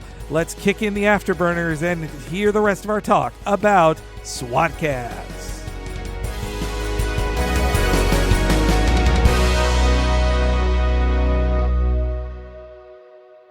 It's the Macho Man and the SWAT Kats. Yes! Hook up with me, the Macho Man, Randy Savage, for the first ever SWAT Kats 4th of July Marathon. Oh, yeah! Better break out the big stuff. Mess with these cats and you're going down. Trouble Brews calling the SWAT Kats, yeah! It's the SWAT Kats 4th of July Marathon. Tuesday, July 4th, starting at noon, only on Cartoon Network, yeah! Dark cats on your tail. Switch to guns. SWAT Kats returns on Cartoon Network.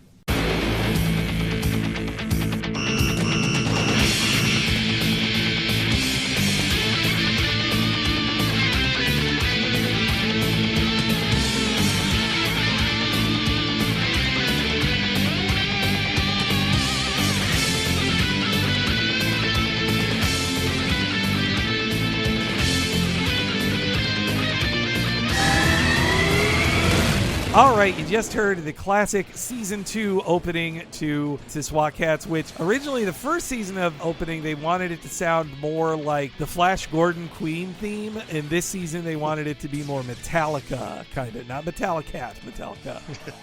I mean, this is of the era, the same year even. The music in this episode and the series, Mega Man X, that's the vibe I get. Oh, yeah. Oh man, it's so Mega Man X. You're right, man. I mean, honestly, the Turbo Cat is a Mega Man X design. Like, actually, this is a Mega Man X episode, really. Yeah. Oh, yeah, completely like a dark future. I mean, Mega Man X, yes, I know, 93. This is 94. I run a retro gaming podcast, for Christ's sake. But similar vibes. This is just like the the Mega Man cartoon from Ruby Spears. They had a Mega Man X episode that was basically the same thing, a Mega Man going into a post-apocalyptic future via time travel. But yeah, no, this opening is really fun and cool. Like, it's you get to, and if you watch it on the DVDs, you still get to see that Hanna-Barbera logo, which it's interesting. It's not on that digital version. I wonder, but. This reminded me a lot of the real Ghostbusters opening, because it begins with a siren going off, or a bell going off, and then they're rushing into action. We see a little bit of them doing their jobs before the logo comes in, but similar premise for a very anime opening. And I love their like magical girl transformation, like seeing especially Razor when he gets on the glove and it does like a turnaround of his character as he throws his hand out. Like, that's so cool. Like, man, they're just cool. I love these guys. I want to buy their toys. Nah. Well, you can't. Also, as a kid, I wasn't that big a fan of jets and all that, but I loved secret hideouts, and the fact that like they built their own. Basically, they built a bat cave in the junkyard out of Sure, out of discarded junk, they built an entire bat cave and a secret exit and a jet and all that. Look, it's a cartoon. You just have to accept it. As grounded as they may want to make it, you have to accept that they built out of junk their own Batmobile, basically, or like 5 Batmobiles. All the stuff Batman has, they built it out of junk. But yeah, we get to see all of the details of their cool takeoff, the rockets coming out of it. It even follows the rules I love of anime rockets of you have to have, obviously, as we all know, energy has to bubble first and then fire out. Like that's just physics. That's how it works. Yeah. But yeah, I mean, also you get to see a lot of the baddies in there. Dark Cat, who, I don't know, he's okay. I think the Metallic Cats are my favorite of their villains. I don't know about you guys. The Mad Cat's also pretty fun. He's kind of like their magic version of the Joker, and he's voiced by Roddy McDowall. Maybe it's just that I love Roddy McDowall. Yeah, I mean, the Past Master is really. I mean, I like time travel, but he uses it so cavalierly that I question his respect for the space-time continuum. Yeah, I think his first episode, he just sends dinosaurs into Mega Cat City, using time travel just because he can, not necessarily for any goal other than just destruction. Actually, he reminded me of Freakazoid because in the first episode of Freakazoid, they briefly featured the man who can turn beavers into gold with a magic watch. And Freakazoid just shows up to shame him and make him feel bad for doing that. That's right. That's a great one. Why are you skulking around here, you weirdo? Well, in most cases, all of their villains, they're just an excuse to like have a giant. They can make giant monsters appear somehow, like because, okay, there's 2 types of people that the SWAT Kats can fight. They can fight other people who have jets, or they can fight people with big robots or monsters. Those are the 2 things they can fight. Yeah, if it's just like a regular guy sitting on the ground, what's he going to do against a jet? Yeah, exactly. Though at least once per episode, they get on their cyclotrons, or sometimes in a boat as well. They've got lots of things, but and yeah, man, that Radical Squadron logo and their pose, pretty cool. Got to give it to them. It's pretty cool. But yeah, so we see the title card. I would bet that is a Tremblay piece drawn by one of those 2 guys, but I'm not even saying like their art's fine. They're extremely Image Comics 90s though. Like, yeah. But by the way of Montreal, like Montreal French-Canadian sensibilities on Spawn, pretty much. But yes, we see, this is why I love the character of Chance. He is an adult man who likes comic books and scaredy cat cartoons. He's my kind of guy. Meanwhile, I'm more in Jake's corner. He wants to hear this acerbic talk show host late at night. Yeah. I like it's a recurring thing on the show that Chance has lower taste than Jake. I don't want to fall too much in love with T-Bone. I have to remind myself that he's a cop, and I can't. Yes. No, he's radical. That's right. Yeah. Remember, they stopped being cops because cops aren't good enough, so they can fight crime on the side. Exactly. They're like, man, I wish if only cops were better, we could do. Yeah, I know. If only we got more funding. Yeah. Helicopters are good, but we need a supersonic jet. Yeah. It is funny too. There's lots of jokes in here. The extent of their political jokes are that Mayor Manx is a dope who constantly raises taxes and only cares about his like poll numbers. They have some fun with the guys, but also there's lines like in this episode when they meet up with Pops and they're just like, boy, this neighborhood's really suffering. I'm like, okay, I guess he sounds like a cop there, I suppose, but. Yeah, this has a very 90s point of view, war on crime times. but yes, they stop by Pops' old newsstand. And that's why we've got Pops, who's played by Artie Johnson, I mentioned before. And there's something to me about cats who have facial hair. Like, if they have a mustache on top of being covered in fur, that's just funny to me. It's always funny. But yes, this is when Pops gives us a bit of a rundown of their personal histories here. You got the latest copy of Cat Commandos? Just came in. Hey, don't I know you? You look kind of familiar. It's me, Pop. Chance Furlong. And my best buddy, Jake. Well, I'll be Chance Furlong. You always did like those Cat Commando comics, and you were always reading them for free. Same old Pop. Yeah, I wanted to be a good guy, just like the Cat Commandos. And you made it, too. I was so proud when I heard you became an enforcer. I always hoped you'd have a bright and shiny future. But then I heard... That we got booted out of the Enforcers? Yeah. Well, that wasn't exactly our fault. We're still trying to be good guys, though. You take care of yourself now, Pop. This neighborhood doesn't seem to be getting any better. Don't worry about me, boys. Old Pop Perkins is a survivor. Old Pop Perkins. Hey there. I love that guy. Yeah, I mean, I don't know what he was going to say next, but I'm glad they got the hell out of there. You know, I'm sick of these no good. Okay, bye-bye, Pop. See you later. Oh, dear. You see how many of these black cats moved in here? Oh. I tell you, they're bad luck. Yeah, no. Yes, no, I also like this reminder that this is a cartoon for 10-year-olds because they are constantly like, that's right, it's me, Chance Furlong, and my friend Jake, and this is our origin. We used to do this. Which, if you watch, I rewatched their origin story, just the clip from that one, but yeah, it's like, basically they were part of the Enforcers, which are the hyper-militarized police force in there, and that they were about to catch Dark Cat, but then Feral pulled rank on them, caused them to crash, and then also how this show is about like political debt and budgets in cities. Basically, after their crash, Dark Cat gets away, they crash their plane, and it destroys the new city hall. And so they're told, well, you're going to be paying for that new city hall for the rest of your lives because you're going to be working in this garage forever. So the taxpayer debt is put on Chance and Jake, which has never happened to a policeman ever. Like, the Enforcers have a bad union, I guess. IRL will be like, all right, paid leave, both of you. Exactly. Think about what you did. This definitely it does sound like it comes from a time when they're like, our cops have too many rules on them, and the government officials are punishing them for things that aren't their fault. But yeah, so that we get to hear that they're disgraced cops, and everybody thinks they're just losers who work at the junkyard. A perfect cover story. It does kind of speak to the idiocy of the Enforcers. They didn't put two and two together of, these two guys that know how to fly a jet. They have the exact same body type of the two guys we fired, and they work at the junkyard where we put all our broken jets. Yeah, you really think when guys who just wear domino masks and fly exactly the same, you think they would figure it out. Yeah. This is before the city started collecting everyone's DNA. Part of me wonders if there would have been a reveal eventually that Feral does know, but he plays dumb.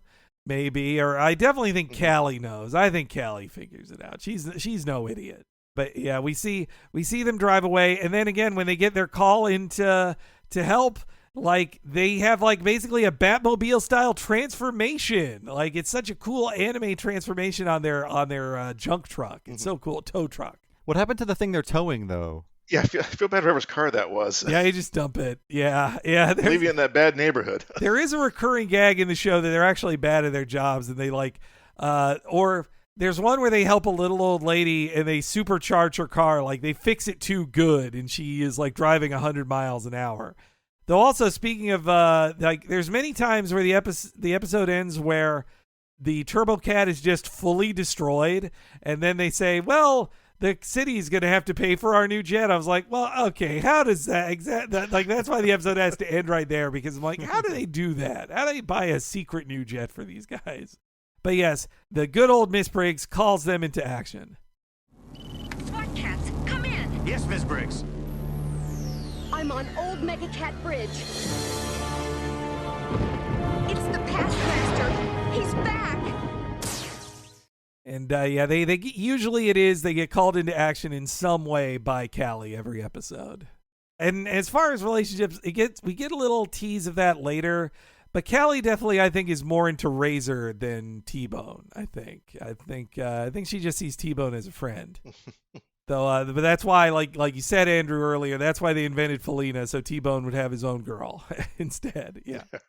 And this Past Master guy, I noticed, I said he's overpowered, and maybe I can reel that back a little bit, but his stopwatch both controls time and can fire holes through bridges. Yeah, it's pretty amazing what that watch can do. It's true, yeah. It's only bridges, though. It's ineffectual against any other structure, so it's it's not too bad. He can also knock helicopters out of the sky. Yeah, and just transform a thing into a monster too. Like he's Yeah, I appreciated that. Yeah, the gargoyle on the bridge became a sort of actual gargoyle. I appreciated that when he knocked helicopters out of the sky, there were no parachutes. These men are dead. Yeah, that's true. These cat men are going to be buried in the backyard now. They went to live on a farm, please. Yeah. But yeah, so this thing with Callie and Manx, I just had to double check. This is like Craig McCracken only worked on Two Stupid Dogs. He did not work on SWAT Kats. But if anybody is a Powerpuff Girls fan, Callie and Manx are pretty much the Mayor and Miss Bellum from Powerpuff Girls. Mm-hmm. The large-haired, hot secretary who does everything for the stupid mayor who's useless. I don't think Callie is as sexualized by this show as as Miss Bellum? No. Yeah, I mean the fans definitely sexualized her, but I think in Powerpuff Girls the show is playing up her sexiness as a gag. I don't think it's happening here. No, yeah, that's true. Yeah, Miss Bellum is really like the Jessica Rabbit of Powerpuff Girls. Yes, yeah. But yeah, you can't. Sometimes the talking animation is a little stiff because I think Mook is saving the budget for where it matters. But then when I see some talking that looks stiff, then I see a bunch of like helicopters crash and stuff fall into the water. I'm like, okay, there's the budget on display there.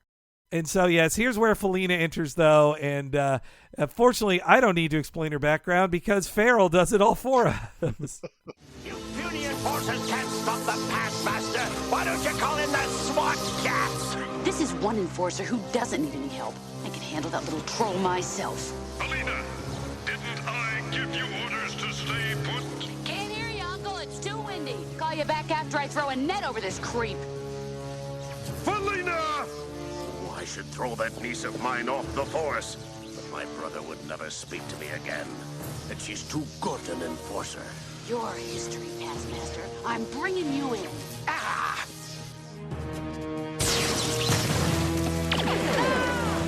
Foolish girl! It's the SWAT Kats I want!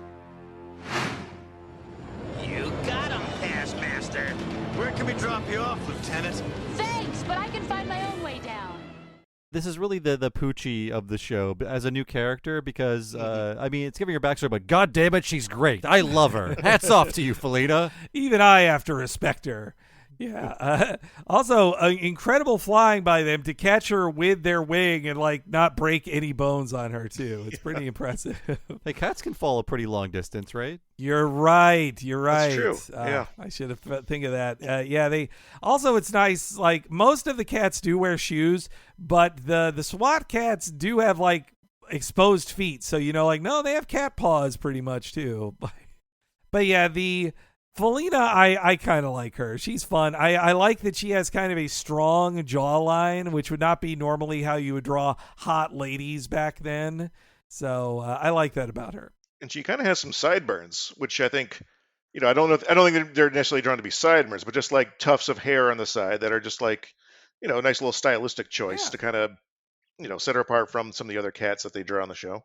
And also I noted that she has a net gun. It's not lasers. She's not even shooting lasers at this guy. She just and then 5 seconds later, it's a grappling gun. Yeah. Maybe it's a different gun. She has two guns. It's amazing. It can do two things. Yeah. Yeah, all the weapons in this just can do everything and fire every kind of projectile. Mm-hmm. It's great. Except, bullets. Yeah, no bullets. Razors it could fire, sure. But not bullets. Yeah, it's funny to me that it's like, okay, it would be too violent if they shot a missile that explodes. Though, if you watch the show, occasionally they do that. But most of the time it's a gadget thing. But I've seen them shoot out missiles that I don't know, a flamethrower missile is still pretty deadly. A missile that has Wolverine claws coming out of it is still going to kill people. Well, I mean, coming up, they're flying at the past master. They're about to fire missiles at a human, or a cat, rather, whatever you want to call this thing. So it is a little bit violent. That octo missile, will apparently not kill him. If you shoot a 500-pound missile at somebody, even if it doesn't explode, I feel like it's going to break. It's just going to turn them into paste. Yeah, he'll just become the mist master, just a red mist floating through the sky. But yeah, so they then smash into him, they're shooting at him, but this is exactly what he wanted because he pulls them into the past or the future, I should say, They go through a portal together. By the way, Passmaster is voiced by Keen Curtis, a character actor, an aging character actor who pretty much is like done nothing famous. Like he's just like got 500 one-episode appearances in like a million sitcoms and drama shows. But yeah, but he's fine. He's fine. He's not great. Yeah, getting steady work. And yeah, I do like their line. This guy's been traveling through too many time zones. And this also is when they say crud, which as a kid, I think did shock me. I was like, wait, isn't that a swear? It feels like the network signed off on crud and they couldn't go back on it, so they worked in at least 5 cruds per show. It's insane how many cruds they get to say. Yeah, it's maybe that's really what Ted Turner was mad about. They got it through the crud. See, this was one theory about why it's like, okay, if Ted Turner didn't like it, why did it get to exist and then get canceled? And I think it really was, there's so many layers of management that if SWAT Kats got promoted more, Ted Turner would have heard about it and canceled it sooner. So that's why it couldn't be merchandised as well as it could, because if they'd merchandised it better, then it would have just been a victim to Ted Turner sooner. So it's but yeah, so they're pulled into the portal, they disappear. Now, I swear there's the same episode like this in Darkwing Duck, where he gets into a time top from Quackerjack. And in that one, it's a bad future. It's Gosling who gets pulled into it, and it's a bad future because everybody thinks Gosling is dead. So I thought this was going to be how they think that SWAT Kats are dead, but instead they go into an alternate timeline where the SWAT Kats have died and not into a time tunnel. Yeah, I have that exact same note written down as that. I thought it was going to be the sort of time paradox of they're in the future, the SWAT Kats don't exist anymore because the SWAT Kats got sucked into a time portal. Yeah, it seems to be more of an alternate reality they travel to. And I love time travel stuff, so I was a bit let down by this. But the dark future things are pretty cool still. Yeah, and it's funny because you mentioned that Darkwing Duck, because I almost chose another episode of SWAT Kats, and it's one where they go to a parallel dimension where they're evil and they work for Dark Cat. Then I said, well, that's too much like the episode of Darkwing Duck you guys did, where was it Life, the Negaverse and everything, where he goes into the Negaverse where people are sort of, the evil people are good and the good people are evil. Yeah, no, actually that Dark SWAT Kats one is, that was another really good one. That I also, though, if I were to pick a different one than this one, this would have been one of my picks because I love the Metallic Cats. The Turmoil episode I really do love, and I also love the one where they find the space aliens who steal water. I forget the name of that episode, but that's a really cool action one too. But yeah, this also is a good one because it is a villain team up, but also it, unlike in, say, Spider-Man 3, where the villains trust each other and work together well, the reason bad guys are bad guys is because they're all assholes who would double cross each other the second they can. Yep. Even these two Metallic Cats don't really get along. Mm-hmm. Yeah, I love they're Mac and Molly Mange. Yeah. What if 1930s gangsters were also cats that were also robots? It's great. I love their characters. It's if Bonnie and Clyde became the Terminator, and they are also like such jerks, and also that Molly is always trying to take over for Mac and be like, especially in this episode. But yeah, the second Passmaster appears, he's like, "We had a deal. Sue me, I lied." And then they're like, "Arrest this guy and put him in our slave camps," just instantly. But yes, let's hear a little bit of the Metallic Cats. Where the heck are we? Welcome to the future Mega Cat City, SWAT Kats. Except now it's Metallic Cat City, and I'm in charge. You mean we're in charge, don't you, Molly? Whatever. I just had to see the look on your faces when you saw the future I arranged for you. Now I return to mess up your past. You're not going anywhere except into one of our work camps. Get him!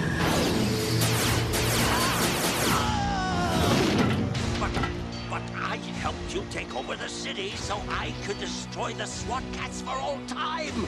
We had a deal. I lie. Sue me. We can destroy the SWAT Kats ourselves.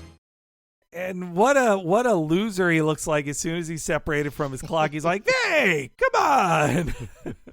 Yeah, I mean, it's a different era of cartoons. Again, it's just like dark future, humanity's enslaved. Also, we have work camps. Yep. They say slaves even. It's shocking to hear it said. Yeah. It's and yeah, that's Neil Ross is Mac, a veteran of all the cartoons. He's we talked about him the most in our G.I. Joe one because he's Shipwreck. I keep wanting to say Shore Leave every time we talk about the character Shipwreck, but yeah, and that's April Winchell is Molly. She's worked in a million things as well. The daughter of Paul Winchell, who said she's still at it today. But yeah, they're both great, and yeah, they also if copyright existed in the future, the Metallic Cat should be sued by Paul Verhoeven because these are Ed 209s she's sending at them. Like this is just straight out of RoboCop. Yeah, but they can also fly, right? These walking robots. I do believe stairs was one of the downfalls of Ed 209. These are far more functional than Ed 209. Yeah, it's this is where they throw out the blowtorch missiles. Where I'm like, just use a missile. If it's gonna shoot fire at them, just use a missile, guys. But yeah, they have some cool laser dodging, and then the past master disappears. And they're being hunted, and it's just a cool action scene of them being hunted and having tons of cool laser dodging and explosions, and then flying through the middle of cyberpunk, the streets. It's just all pretty cool. Or radical flying, T-Bone, as Razor says. And there's kind of a Death Star trench run style shots of going between the buildings and then stopping and then going up to have the other things, the pursuing craft smash to the building that they stops on were. a dime. Yeah. It's so cool. Yeah. I mean, when I see stuff like this, I'm like, you know what? Our military budget should be cool planes like this. It should. We should spend $1 trillion on these They things. should dogfight in our cities. Make it fun. They try, but then the F-35s crash in people's backyards. And again, the Metallic Cats are so ridiculous most of the time, but I especially love that basically the Metallic Cats have their own Skynet. That they but they fight over it. Like, hey, give me that control matrix. Mom said it's my turn. Sorry, I think I stole your joke, Henry. No. It's great seeing them fight over it. Though they need to switch to Bluetooth. That's going to be their downfall later. Oh, it's so fickle. So they try to head back to their garage, but it's been taken over as one of those work camps. And even then, they get attacked by a bridge that's a huge robot, which I thought was really cool. I was like, damn, that's cool. Yeah, all I can think of was the Mother's Day episode of Futurama where Fry's just goes, is anything here not a robot? That's right. No, when I was enjoying the show, but when it got to the bridge that was also a robot, I thought this is so stupid, and I like it more now. Also, speaking of things that I wonder when they were designing this if they knew what it would look like, but when you shoot out a missile that then shoots out tar, like, it's a very phallic missile shooting out liquid. I mean, somebody knew what they were drawing there, but it seems kind of useless. Like, again, if you're going to shoot out a missile that shoots out tar, why don't you just shoot a regular missile? Just do that. Instead of covering up its eyes, just blow up its eyes. It seems a more efficient use of your time. And it's a robot, so you get away with it. Did some S&P person say, okay, no exploding missiles, so they had to create like 20 other kinds of missiles? Maybe? I don't know. I think so, especially because this is season 2, so they would have had all the S&P notes from season 1 pushed back on them in doubly on this one. Yeah, I would think so. So this is when they're forced to crash land in a swamp, and this is when we run into a bunch of futuristic furry freedom fighters. We are not going down without a fight! Hold your fire! We're Cats too. Lieutenant Farrell? Professor Hackle, it's the SWAT Kats. Amazing! You're alive. So far, this is the only part of the future I like. We all thought you and the Turbo Cat were destroyed. I saw it with my own eyes. Your jet exploded. How did you two hotshots manage to get out? Same old Farrell. So glad to see you back, SWAT Kats. I'll arrange a parade. Same old Manx. We thought you two were dead. Well, maybe our future selves are, Miss Briggs, but we're from the past. That's Jim Cummings sounds like he's in a different cartoon, doesn't he? He really, get this guy out of here. Arrange a parade. And there are times in this episode, especially that line, and in other episodes, where you have to wonder, like, obviously Manx is portrayed as like kind of like the incompetent mayor, only worried about election, but you have to wonder, are they also trying to paint him as like not quite all there. Like, he doesn't quite understand that he's in a city controlled by robots. He can't have parades. He's just part of a political dynasty. That's the problem here. It's a real commentary on that. By the way, R.I.P. Dianne Feinstein, who died today. Oh, yes. But maybe he's the Feinstein of this world. It's like, okay, you're the mayor, remember? There's an episode where you find out he's like descended from like a superhero or something like that. Yeah, no, there's a very mayor-focused episode or two. Though in the episode before this one, I wish it was in this one, Mook does some very fun animation of basically his toupee constantly is jumping up and down and almost is a character unto itself, which... I mean, it reminds me of the mayor from Doug. With the toupee flopping and only being concerned about getting reelected. Seemingly no civic policies whatsoever. They should call him the Washington Clowns. He's to steal a joke from the wonderful Matt Christman. But yeah, I do think the 5 to 10 years have been pretty rough on old Mayor Manx. It's also funny, the old guys have aged, but Callie's got a beat up dress, but her and Felina seem to have not aged. Yeah, I was questioning that as well. This future where the designs haven't changed, but then I was thinking it probably would cost money to make all the designs different, so I can see why they didn't. And Professor Hackle is the recurring character. He's the science master of the show. He's also, he says it later, and it's true. He invented the Metallicats and actually should feel very guilty and should not be having this job. I shouldn't have kept the heads of these evil robots in a closet. A classic bonehead move on my part. Not to bring it back to Futurama again, but it's just like the wear car. It's only after he put the criminal heads in the robot bodies did he realize he made a terrible mistake. And when I looked it up, I was shocked at the history of the voice for Professor Hackle. It is stage actor George Hearn, who has some amazing bona fides that it sounds like then he moved to L.A. and was just like, I'll act a little bit and do voices for the rest of my career. This guy is a Tony winner, a multiple-time Tony winner. He did not originate the role, but he played Sweeney Todd. He was the second guy to play Sweeney Todd, and in the film-to-stage production that Angela Lansbury is famously in, he's Sweeney Todd in it. And he also was Albin, the drag queen character in the original Broadway production of La Cage aux Folles, or The Birdcage. La Cage aux Folles.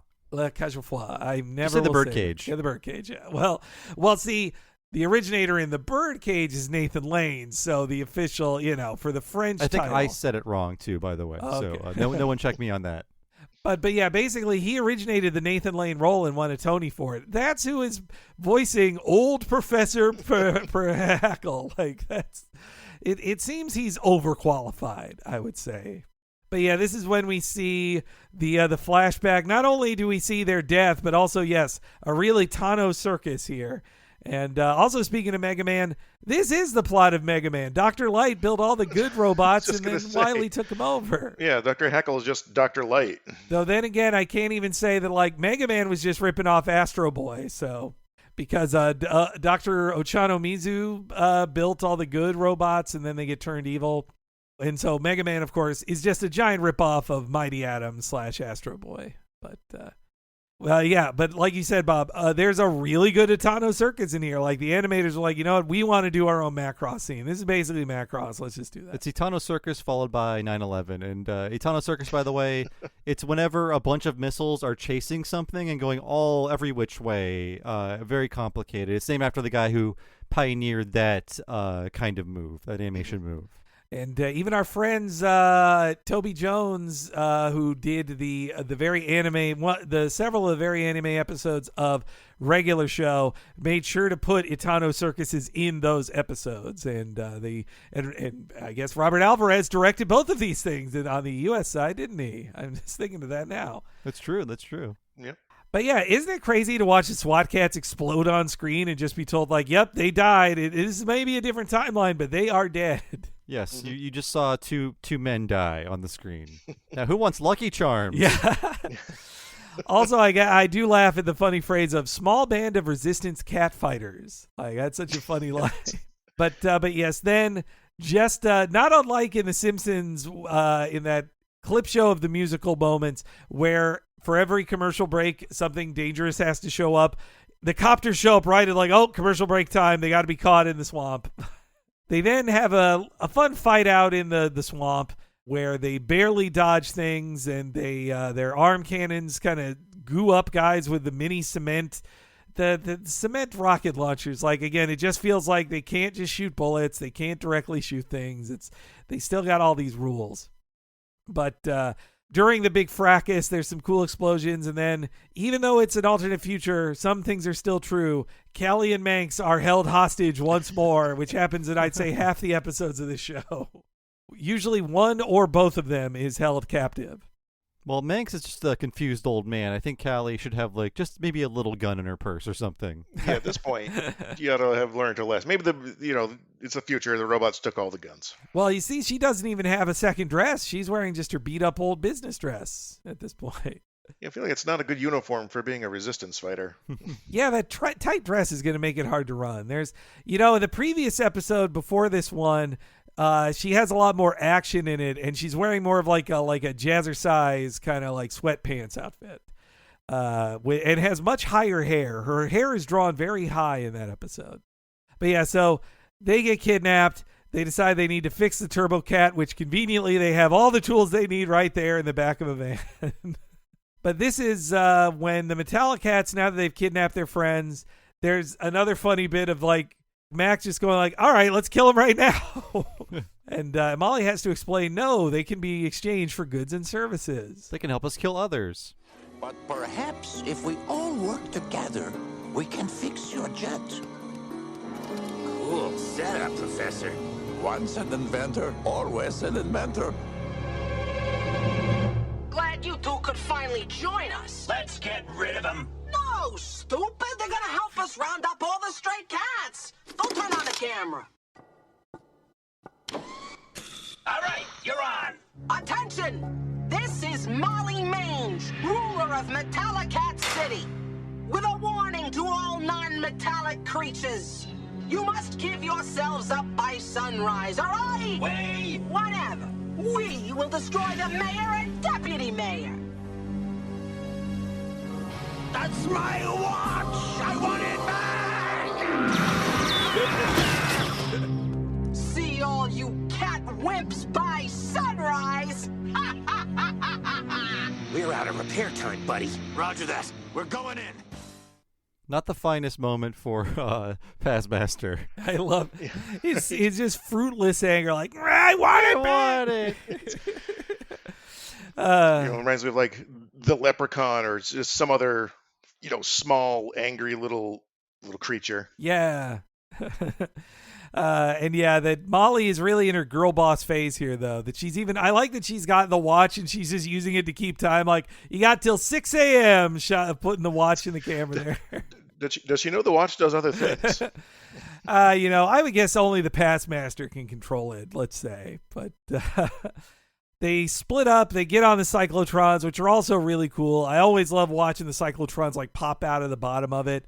It's made to be a toy. How would they not make these toys? And I guess like everyone else is working on the jet, but now there's no time, so they just abandon the jet, and then they show up later at the end of the episode. Like, I wonder if they thought it was going to be like if the jet showing up is supposed to be a surprise to us, the audience, as well. If it wasn't like telegraphed super well. They don't go all the way with it now, but then we have a rather Akira-like scene of them driving through the streets and being shot at by lasers, which they gunk up with mini cement launchers. And man, I swear every episode they destroy at least 3 cyclotrons. Like, it happens so much. I mean, I know they can just build new ones in the garage, but come on, that's a lot of cyclotrons being smashed. But also, they didn't do a thing I know Bob is sick of seeing. They did not, because this is back in the 90s, they did not do the Akira slide reference. I was wondering if they were that ahead of their time, and I would have allowed it. But, had they made it today, perhaps. Oh, 100% they do it. By the way, when I talk about how they do stuff today, how has there not been just new SWAT Cat toys, like just by Super 7 or somebody? Those would sell. I don't understand what's going on. I feel like we'll see toys before we ever see any animation, period, from these guys. Or even a high-end, statue of the Turbo Cat. Like, you sell those for like $300. You'd sell 10,000 of them easy. as long as they came with exclusive new art of, say, one of the, let's say Callie and Felina at the beach. Let's say that. Let's be honest here. Exclusive statue of Callie. Yeah. Sure, yes. Yeah. Do whatever you want to her in the privacy of your home. It's 1/2 scale. That's as big as we can get it. We can't get 1-to-1. That's too expensive. But I'm certain there have to be body pillow, obviously like fan-made, unlicensed. Yeah.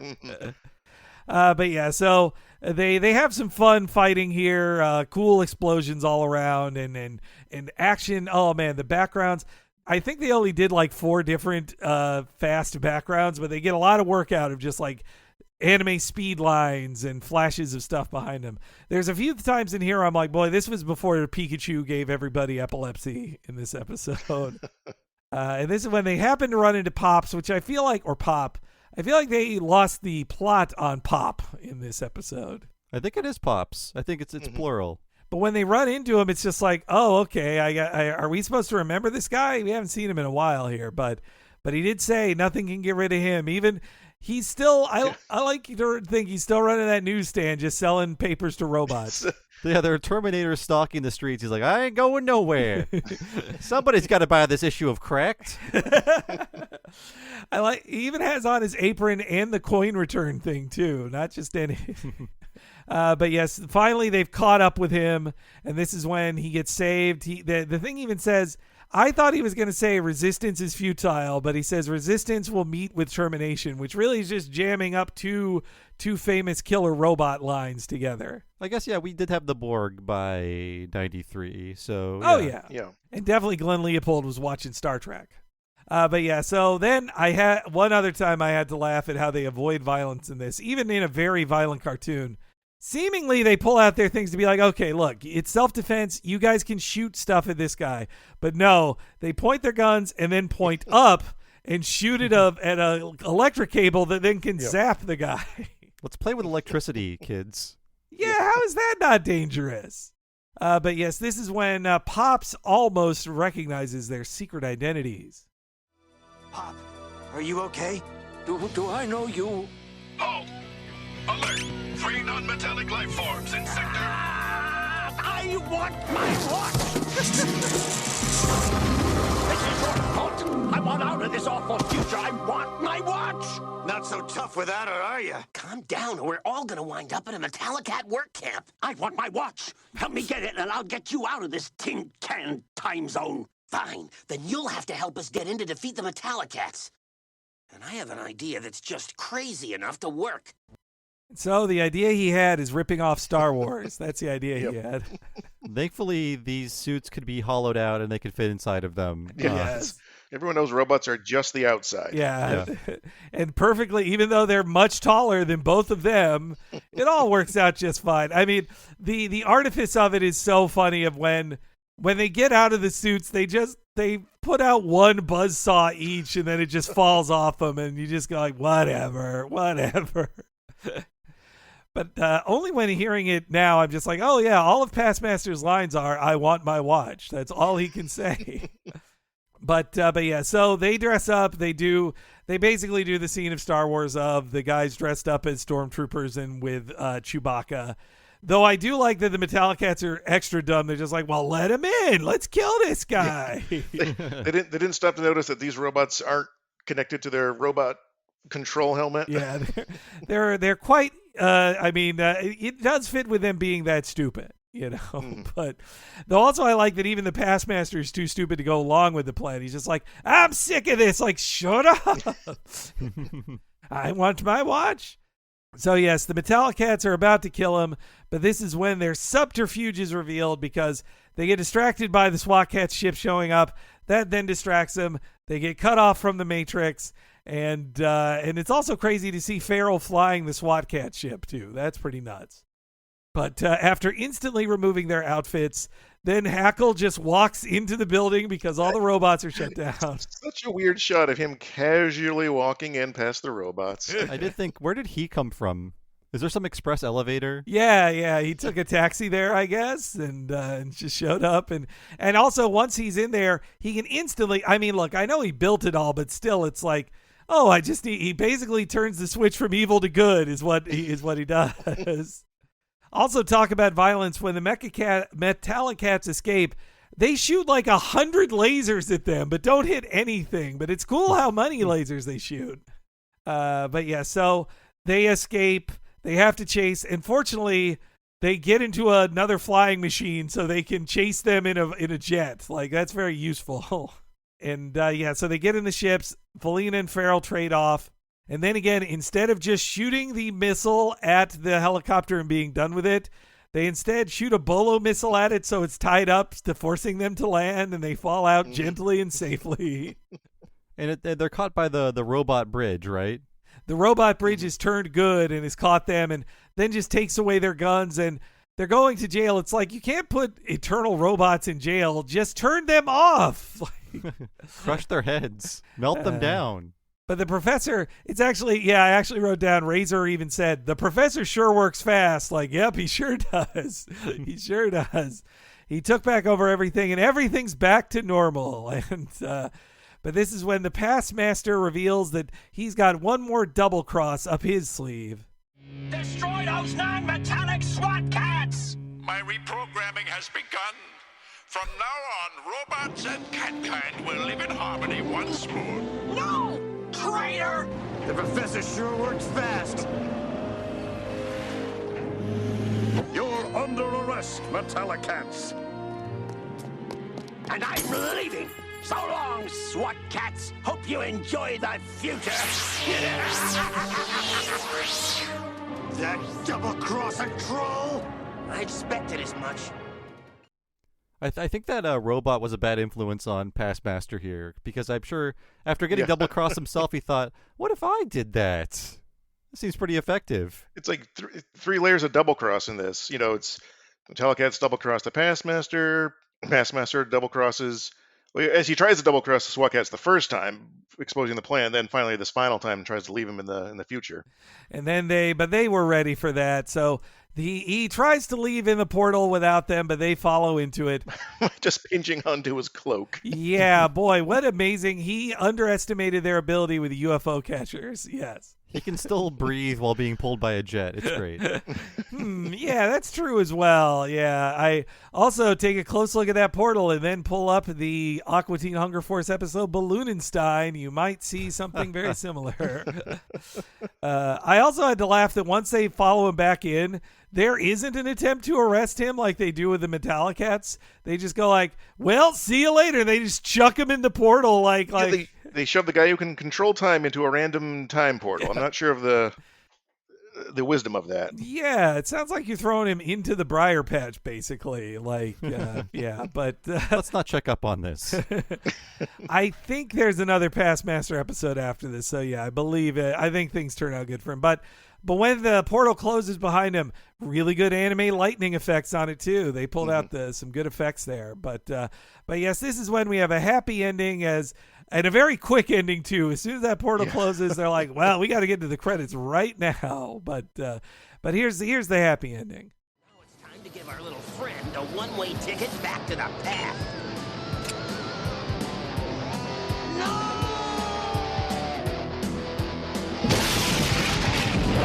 Nice to see good old Mega Cat City again, eh, partner? Yeah, maybe now I'll have time to see how this darn comic ends. Please, sir, don't bend the pages! You know, it's both Mega Man X and Super Punch-Out. Yeah. So I just wanted to be more specific there. I love how they, I'm thinking that was their cover to the standards and practices, that when they say, let's leave him back in the past, like that's where I'm saying, like, see, they think they're leaving him back in the past. They're not killing him. He's just being shoved in the past. Yeah. I also like after all of this where they've even had to like see a horrible future where all their friends were enslaved and also they're dead, that they don't think about that for even 1 second. They're just like, well, back to reading comic books, guys. I'm not going to deal with my trauma. I'm just going to avoid it. We're not talking about therapy in 1993. Yeah. I guess we're turning into Frasier and laughing about it. Now, you know, in Days of Future Past, in that X-Men story, they at least think about it a little bit afterwards. They're like, boy, how do we avoid that future? In this one, they're like, well, yeah, that future's over with, and anybody who was in it is, I don't know, they're still alive somewhere else, whatever. Time to read a comic book. But yeah, it was. I mean, it was a fun, happy ending. Most of the episodes do end with them like watching TV or watching. If you actually want to see what David Litterbin looks like, watch the Mad Cat episode because he's a major character in that one. I want to see what a character named after a toilet looks like. He's well, he definitely has a gap tooth, I'll tell you that. But great. But yeah, I mean, it was a fun episode full of like great action, which I pretty much just had to speed through of like, yeah, and then it looked really cool when the plane blew that thing up, but it really did. Like the reason I remember this myself or look back on this episode and other ones fondly is 90% the animation. Like I watched a couple of the Hanho ones and they're good in their own way, but this is what I want to rewatch is this great animation. But I do actually really, at least as far as like comic book world, super like secret identities and heroes and in drama and all that, they ripped off a lot of the stuff I like. It reminds me a lot of Gargoyles because Gargoyles also is written by a guy who grew up loving Marvel Comics, took his own kind of version of that, and also worked with some of the best animators in Japan to make a cool anime style show. Mm-hmm. Yeah, I totally agree, Henry. This is a lot of fun. It's not as well written as the things that were doing the same thing around this time, like Gargoyles and Batman, but it's a great, showcase of Japanese animation and fun character designs. And for that, I think it's totally worth checking out again. I wish it was streaming somewhere. Like you said, Henry, there's a burn-on-demand DVD, and it's on Amazon Prime, so it's available, but I wish it was just more available. There are everyone's favorite site that has old TV shows, begins with the word daily, has a lot, if not all episodes. I'll just say that. Oh, I'm sure. And I'm sure the transfer is not I mean the transfers on the official versions aren't very good to begin with, so I don't see how watching Daily Motion could be much worse. I wonder if they have the boomerang bug in the corner on the Daily Motion versions. I don't recall seeing it because that is unfortunately how I had to watch it. I think they might have just been rips from those burn-on-demand DVDs, but just not the highest quality rips. Well, blame Verb for blowing it that it's not on any streamer right now other than being able to just purchase the singular episodes. But I blame Verb for that and not giving us a huge deal. Yes, yeah, both those things. Like Verb, you fucked up in a lot of ways, man. You blew it. Andrew, thank you so much for sponsoring the show. Any final thoughts on this SWAT Kats and SWAT Kats in general? Yeah. It was fun to revisit this. I don't think I've watched a single SWAT Kats episode in probably over 20 years until deciding to pick this one. So it was kind of fun to revisit and see if it holds up to my memories. And I think, to what you guys said, overall it does. It obviously designed for younger kids, but it's, the animation quality is decent. They were contemporaries that did not have as good as writing or as good an animation at the time. So it's nice that it's still a show that I think you can go back and you could get done the series in just a weekend if you really wanted to, or even just over the couple weeks if you want to spread them out. Yeah, and again, I thank the guys who aren't the Tremblay brothers on this because I believe Glenn Leopold and Davis Doy, when I read old interviews where they're like, no, we loved working with Mook and made it a priority for us. Like the Tremblay brothers didn't make that call. I feel like they maybe take too much credit. If that's the last thing I want you to take away with it, maybe. And I say this as somebody who usually loves the creators of things, but I think they might take a little too much credit. In this case, we want the corporation to own the IP. If only David Zaslav was in charge of SWAT Kats, so he'd be having all we needed. Yeah. He'll know what to do. I hope he gets busted down to the SWAT Kats division of Discovery. He'll build his own streaming network out of all the discarded streaming services in the jungle. Ooh, CISO. It's barely been touched. Andrew, thank you so much for being on the show and for sponsoring this episode. We will do our own plugs after we talk to you a little more, but do you have anything you want to plug, anything you want to shout out since you're here and in the wrap-up section with us? No, I don't. There's not much. I'm on Twitter/X for as long as that exists. BOUVONTHEMOVE, Boov on the move. Mostly just follow and retweet the same kind of stuff that you guys do. I am on Blue Sky at Dr. Boovenstein, which is a very old screen name I chose. DRBOUVENSTIN. And other than that, that's about it for me. Well, thank you again for your support and the great pick this time, and we look forward to your next pick. I don't know if you've been thinking about it yet, but we're looking forward to it. I got some ideas. They're stewing around up in there. Okay. And for everyone keeping track, I am now 1.5% closer to becoming a furry. And we're charting it on the charts here. So thanks again to Andrew for being on the show and supporting us. And if you want to be cool like Andrew and get these podcasts 1 week ahead of time and ad-free, please go to patreon.com/TalkingSimpsons. Sign up there to get just that, but also access to over 150 full-length miniseries episodes covering things like Batman the Animated Series, The Critic, Mission Hill, Futurama, and King of the Hill. And that $5 a month also gets you regular monthly access to new episodes of both Talking Futurama and Talking the Hill. And the second you sign up, you'll get access to everything we've done on that level for the past 6+ years at patreon.com/TalkingSimpsons, and there is a $10 level as well. And when you sign up for that level, you get all the $5 stuff naturally, but then you also get one extremely long podcast once a month, only for patrons of that level or higher. And what is that, Henry? Bob's talking about the What a Cartoon movie podcast, where we talk about an animated feature film just as in depth as we do an episode of SWAT Kats, which often means talking for over 4, 5, or 6 hours about that movie. Last month, if you liked all this anime talk, I think you'll like hearing our one about Project A-ko, the 1986 very influential classic anime film. The month before that, we did Tim Burton's Corpse Bride, and this month, as we are entering the holiday season, we are going back to the Muppets with The Muppets Christmas Carol, a real favorite of me and Bob's. It's Charles Dickens has never looked so weird, and we love him so much in that one. I can't wait to do it. So, if you want to hear all of those, not just the free version we put in the feed if you're a free listener, you need to head on over to patreon.com/TalkingSimpsons to hear everything from Akira to a Goofy movie, 5 whole years worth of it. One more time, patreon.com/TalkingSimpsons. And I've been one of your hosts, Bob Mackey. You can find me on Twitter or X as Bob Servo. And my other podcast is Retronauts. That's a classic gaming podcast all about old video games. Find that wherever you find podcasts, or go to patreon.com/Retronauts and sign up there for 2 full-length bonus episodes every month. And I have a book out right now, by the way, my first book. It is the Boss Fight Books volume about Day of the Tentacle. I put together a very in-depth oral history on that classic point-and-click adventure game for its 30th anniversary, and you can find that Day of the Tentacle book wherever books are sold or at the Boss Fight Books website. And Henry, how about you? You can follow me on Twitter X as at HENEREYG, and that's also where you'll find me on Blue Sky as well if you've headed over to there. And if you're following me and Bob on all the socials, you should also be following at Talk Simpsons Pod. At Talk Simpsons Pod on all the places, including Instagram, is where you'll stay up to date when we have new podcasts coming out, when new exclusives are on the Patreon, or when new live shows are coming your way even. You'll know about it first if you follow us on there. So please do.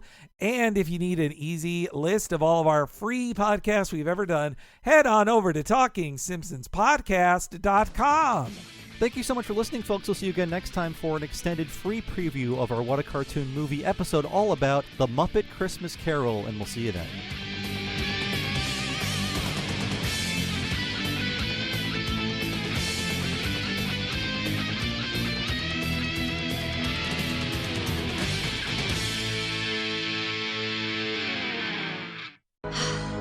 We thought you two were dead.